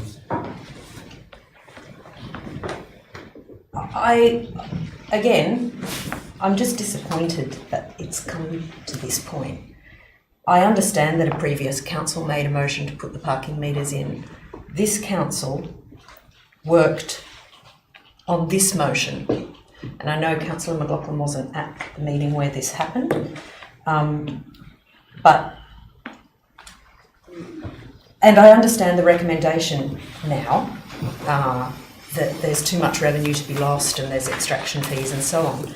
I'm just disappointed that this hasn't come much sooner, and I would rather see the whole thing deferred for a report soon, and some brainstorming about alternative revenue sources and how to make that work before we fully settle on either removing the meters or leaving them. I don't think 2020 is necessary. I think that we should consider this. We made this motion. This is the motion we made last year, and I think we need to not just kick it out. I think that the information we've been given isn't adequate, even just from some sketching on paper here. I don't want to support just leaving this to 2020. I don't want to just walk away from this motion. Can we defer it and have a better report and workshop alternative revenue sources? Can I foreshadow a deferral? Is that what I do? You can foreshadow it. Could I? Well, you could. You could, but could I suggest that two things. One is the author of the report. I'm rather offended, actually. Oh, sorry, Barry. Because, not by you, Councillor, in particular, but Councillor Sanderson touched on it. I wasn't here at the meeting either. I actually was off sick, so I knew nothing about it. And unfortunately, if you read the outstanding matters, the way it's written in the outstanding matters doesn't reflect what this resolution was. It's just me being curious as I am, went back and actually checked what the actual resolution was. And it seemed to me that what Councillor Sanderson said was that yes, everyone wanted to do it, subject to 1, 2, 3, 4, 5. Now 1, 2, 3, 4, 5 have been answered in this report. Sorry, they have been. What you're now suggesting is you want more information as a basis, on the basis of the discussion we've had tonight, and that's fine. But that's what the resolution should be. But you need to be very clear about what is the information that you want. So I would be suggesting that 1, 2 stands, but you might want to add a third one, was that you then have a councillor's workshop to discuss what the information is that you want, right? And then we bring a report back, because I cannot write a report, bring you back another report that answers what you want, because I don't know what you want, to be honest, because it's just been made on the run, and when you make decisions on the run, invariably they are bad decisions. So my suggestion would be happy to do that, happy to provide you all the information that you want, but we need to understand what is the information that you want. Having a workshop as part of this to tease that out is probably a better way to go, if that's what you want to do.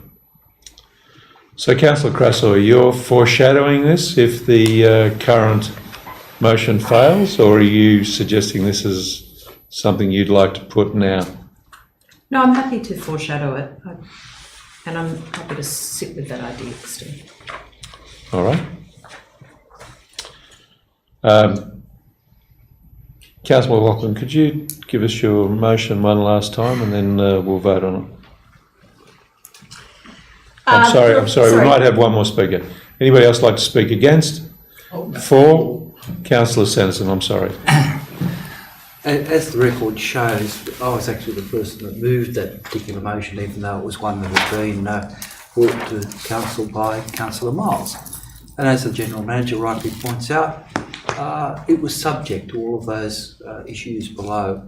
And having seen the results, okay, I would have liked to see a few other things in the report. As I mentioned earlier, I would have loved to have seen whether there was opportunity to provide a bit more parking for the sporting facilities there.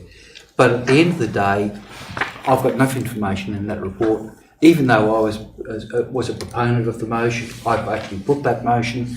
At this point in time, having seen the results, because it was subject to all of those conditions, having seen what those conditions are, I'm very happy to walk away from the motion. And I don't see that there's any skin off my nose from doing it.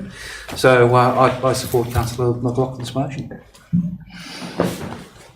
Anybody wishing to speak against? For? I'll put the motion. Those in favour of Councillor McLaughlin's motion? Against? That's carried. Thank you very much.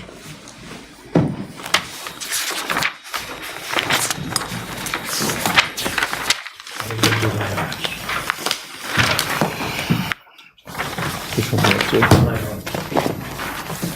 Okay, 8.5. So late items, we've got a number of late items in your papers there. Does everybody have those papers? L1, L2, L3 and L4. What about 9.1? Well, this is 8, we do this at 8.6. L1, we do it as 8.6. And then we'll go on with the others. So L1, sale of parts of unmade road, Councillor Miles, seconded Councillor Collins. Councillor Miles. Fairly straightforward.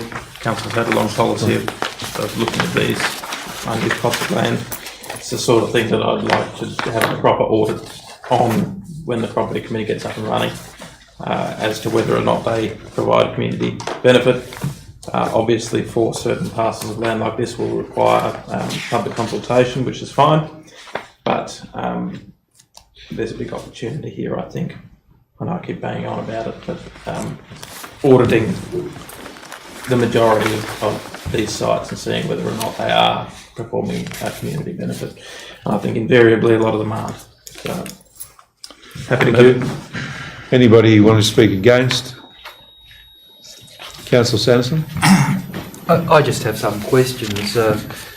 One is I think it's 180 square metres that's in question. That's not clear from the diagram that's given in the papers as to where it goes. I presume that there's an intersection that goes down to numbers 1 and 3. I would presume that that part of the Mount Morris Street will not be disposed of.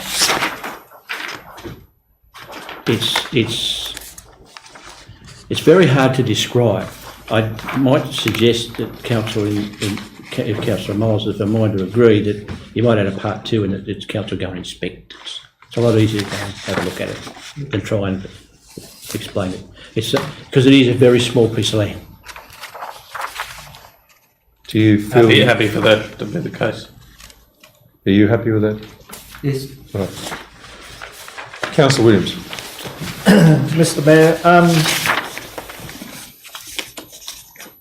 I just would like to ask a question in relation to the community consultation process that's proposed here. Over the page there, the process that talks about neighbourhood notification, neighbour notification. Is that all we're talking about there? No, or we it'll be a bit broader than that. What's a bit broader? Oh, I think we'd probably go pretty much down the end of Point Road, back and forwards, probably 500-600 metres either way. It's fairly extensive. That highlights not what you're saying, but that issue highlights a major concern with me with the way we may be looking at the performance of so-called assets. Community ownership and community involvement with assets, I won't call them assets, with public places like this is very important, and it affects the whole municipality. One of our guiding principles in this municipality is the glimpses of the water through and access to our waterways. Selling off small parcels of land for short-term gain diminishes the opportunity for our community to get the benefit of our waterways, both through views and access. I'm not sure whether you can actually physically get down to the water on this site. An inspection would be useful. But the principle still holds that people should be able to go to the whatever that road would take them, view the water, get the benefit of that. There's many streets that provide that opportunity, either made or unmade, in the municipality. And to be selling them off for short-term gain, I think is the wrong approach. And I think if we're going to be selling these off, we need to have a municipality-wide consultation process, not only about this particular location, but the whole principle of what I understood we value in this community, and that's equitable access to the waterway, not only for those who own water frontages, not only equitable access in terms of physically getting there, but to be able to gain views of what is an important aspect of which Huntersville is all about. So I'm not racing in to sell off these portions of land. I would urge caution of council. Community benefit is immense from these small parcels. Short-term gain from a quick sale, I just don't see that as being of value to the community, and I think the whole community should be able to have a say on it, and I think council should put that view to the broader community, not just the residents around it. Thank you, Councillor Williams. If I could, Councillor Miles, is there anything you'd like to pick up from what Councillor Williams has said that yes. you may wish to add? I know the little parcel of land down there. I've door knocked around there. We're not approving a DA on the site. We're approving the adjacent landholder having access to it. And I mean, if someone on almost every one of the small parcels of land that gets sold, if someone was hanging out the front and standing on them, you'd be ringing the police. because they're basically in your yard. I mean, these are not big swathes of public land that we're selling for, greedy benefit because we're raising money. These are tiny little, anomalies in our lottage that result in quite valuable land being under our care and control when really they probably shouldn't. And the community benefit, I mean, if a parcel of land like this raises, $100,000 worth of revenue, let's knock out some parking meters to begin with, upgrades to halls. I mean, you can do a whole bunch of things with it. I didn't mean to upset the General Manager. You didn't. There's a whole bunch of things that can be done with all these small parcels of land. We have a long history of looking at them. They obviously provide great benefit to the owner once they're purchased. They provide almost no benefit to us. If they did provide some benefit in terms of views and not being built on or whatever, they're not. Most of them aren't being built on. But of course we'd look at that. And we intend to if we do audit them. Thank you, Councillor. So just to be quite clear for me, that we carry out a community consultation and we do an inspection of the site. Is that correct? Anybody wishing to speak against that? Well, I'd like to define a consultation. What? Well, we have to advertise. We have to advertise it, local paper and website, and then we do a letterbox drop for a reasonable area around the site.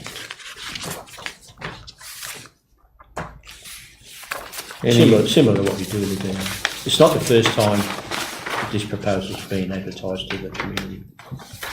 Any further questions? Anybody wishing to speak further? I think you may have had your right of reply, Councillor. Yeah, that's fine.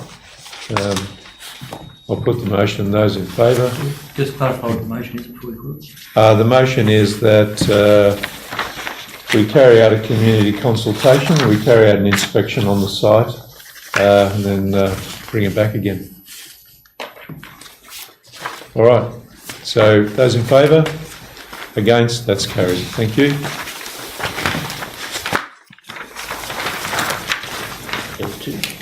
L2, monthly report on outstanding matters.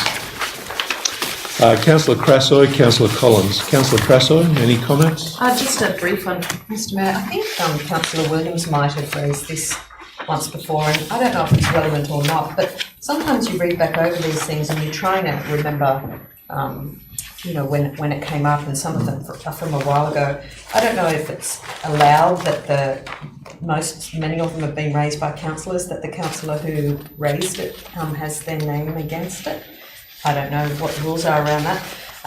But then on the second page, in page 6 it's called, around the utility installation, I think this might have been something Councillor Williams bought a while back, I think.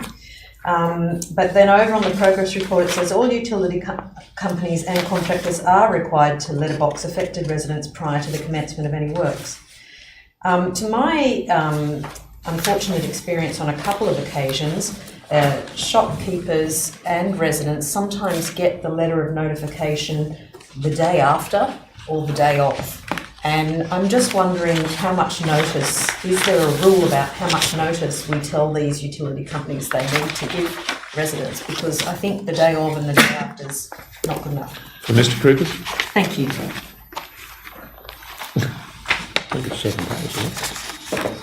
Through you, Mayor, depending on the work, the type of work that's to commence, I take your point with regard to that. I can possibly review and come back, and it varies on the type of what the utility service is and what they're going to do. If it's a large footpath construction, it's probably 7 days or a week in advance, and that's the standard practice that we have. But if it's basically a minor paving reconstruction, it might be 48 hours notice. It's really the size and scale of the proposal. Our intentions internally is 7 to 14 days notification if we're doing any work ourselves. This is more the companies and contractors. I wasn't questioning council's process. Contract, like I said, it's large works, it's basically 7 days, minor works, 48 hours. Councillor Miles. From page 7 onwards, 5418, the Gladstone Master Plan. I did notice that from page 9 we have items that are marked completed. I don't consider any of those items to be completed. The master plan has to be treated as very separate from the planning proposal. So holding public meetings with residents and stakeholders, yes, we have done that for the planning proposal, not for the master plan. Again, workshopping concept with residents and stakeholders, no. Consultation with other councils and the Department of Planning, no. And it goes on and on and on. The planning proposal I see is something that is completely separate from this master plan. As I said tonight, I think we may need to move that master planning process up and not just rely on our statutory requirements to review our LEP as of September next year. I think that there's an expectation that this master plan process is going to sort of lead the charge in Gladstone. So I would not consider any of those items actually completed. Councillor Rivers, do you have a comment? We'll report back on that. All right. Very good. Not sure where we are with this. Well, we've got a motion to second. Anybody like to speak against? For? Against? Put the motion. Those in favour? That's carried. Thank you.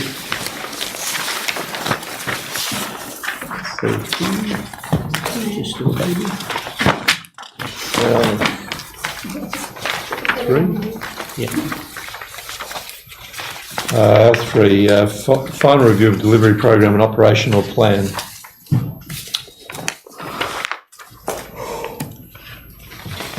Move Councillor Miles, seconded Councillor Crassoy. Councillor Miles. Could I just add that there was some correspondence today that the Bushland Working Party should be renamed in the report as the Bushland Advisory Committee, or the title of the Advisory Committee. No, I think I've answered all those queries. Yes. And answered well. Things like that. Yeah. I think the person in question is satisfied. Good. Thank you. To some degree. Any further discussion on this matter? I'll put the motion. Those in favour? It's carried. We've got to be finished by 11, they tell me, unless we vote to carry on extra time. It's coming up for 11. L4, delegations of authority. Councillor Williams, Councillor Miles. Any further discussion? I'll put the motion. Those in favour? That's carried. What should we up to now? 9.1, minutes of Hunters Hill Access Advisory Committee. Mr. Clare, can I ask this one be deferred? Those minutes were not distributed to members of the committee. When I saw the papers, it's the first time I've actually seen those minutes. There's a correction I'd like to make to them, so I'd like to move that this we defer those to our next meeting. Seconded Councillor Williams. Can I also just raise an issue in 7.1? Is that the correction you're going to make? I think it's $1 million we got in funding, didn't we? That's right. Yes. Right. So these minutes are public, of course, so they've already been distributed. I know, it shouldn't occur, and I keep on making the point. They shouldn't go until you've seen. They should be distributed to committee members before they appear in council reports. All right, we'll make a note about that. Thank you. I'll put the motion. Those in favour? Against? That's carried. Cap? 9.2, minutes of the CAP. Councillor McLaughlin, Councillor Williams, put the motion. Those in favour? Against? That's carried. 9.3, inclusive playground planning. Moved Councillor Crassoy, seconded Councillor Collins.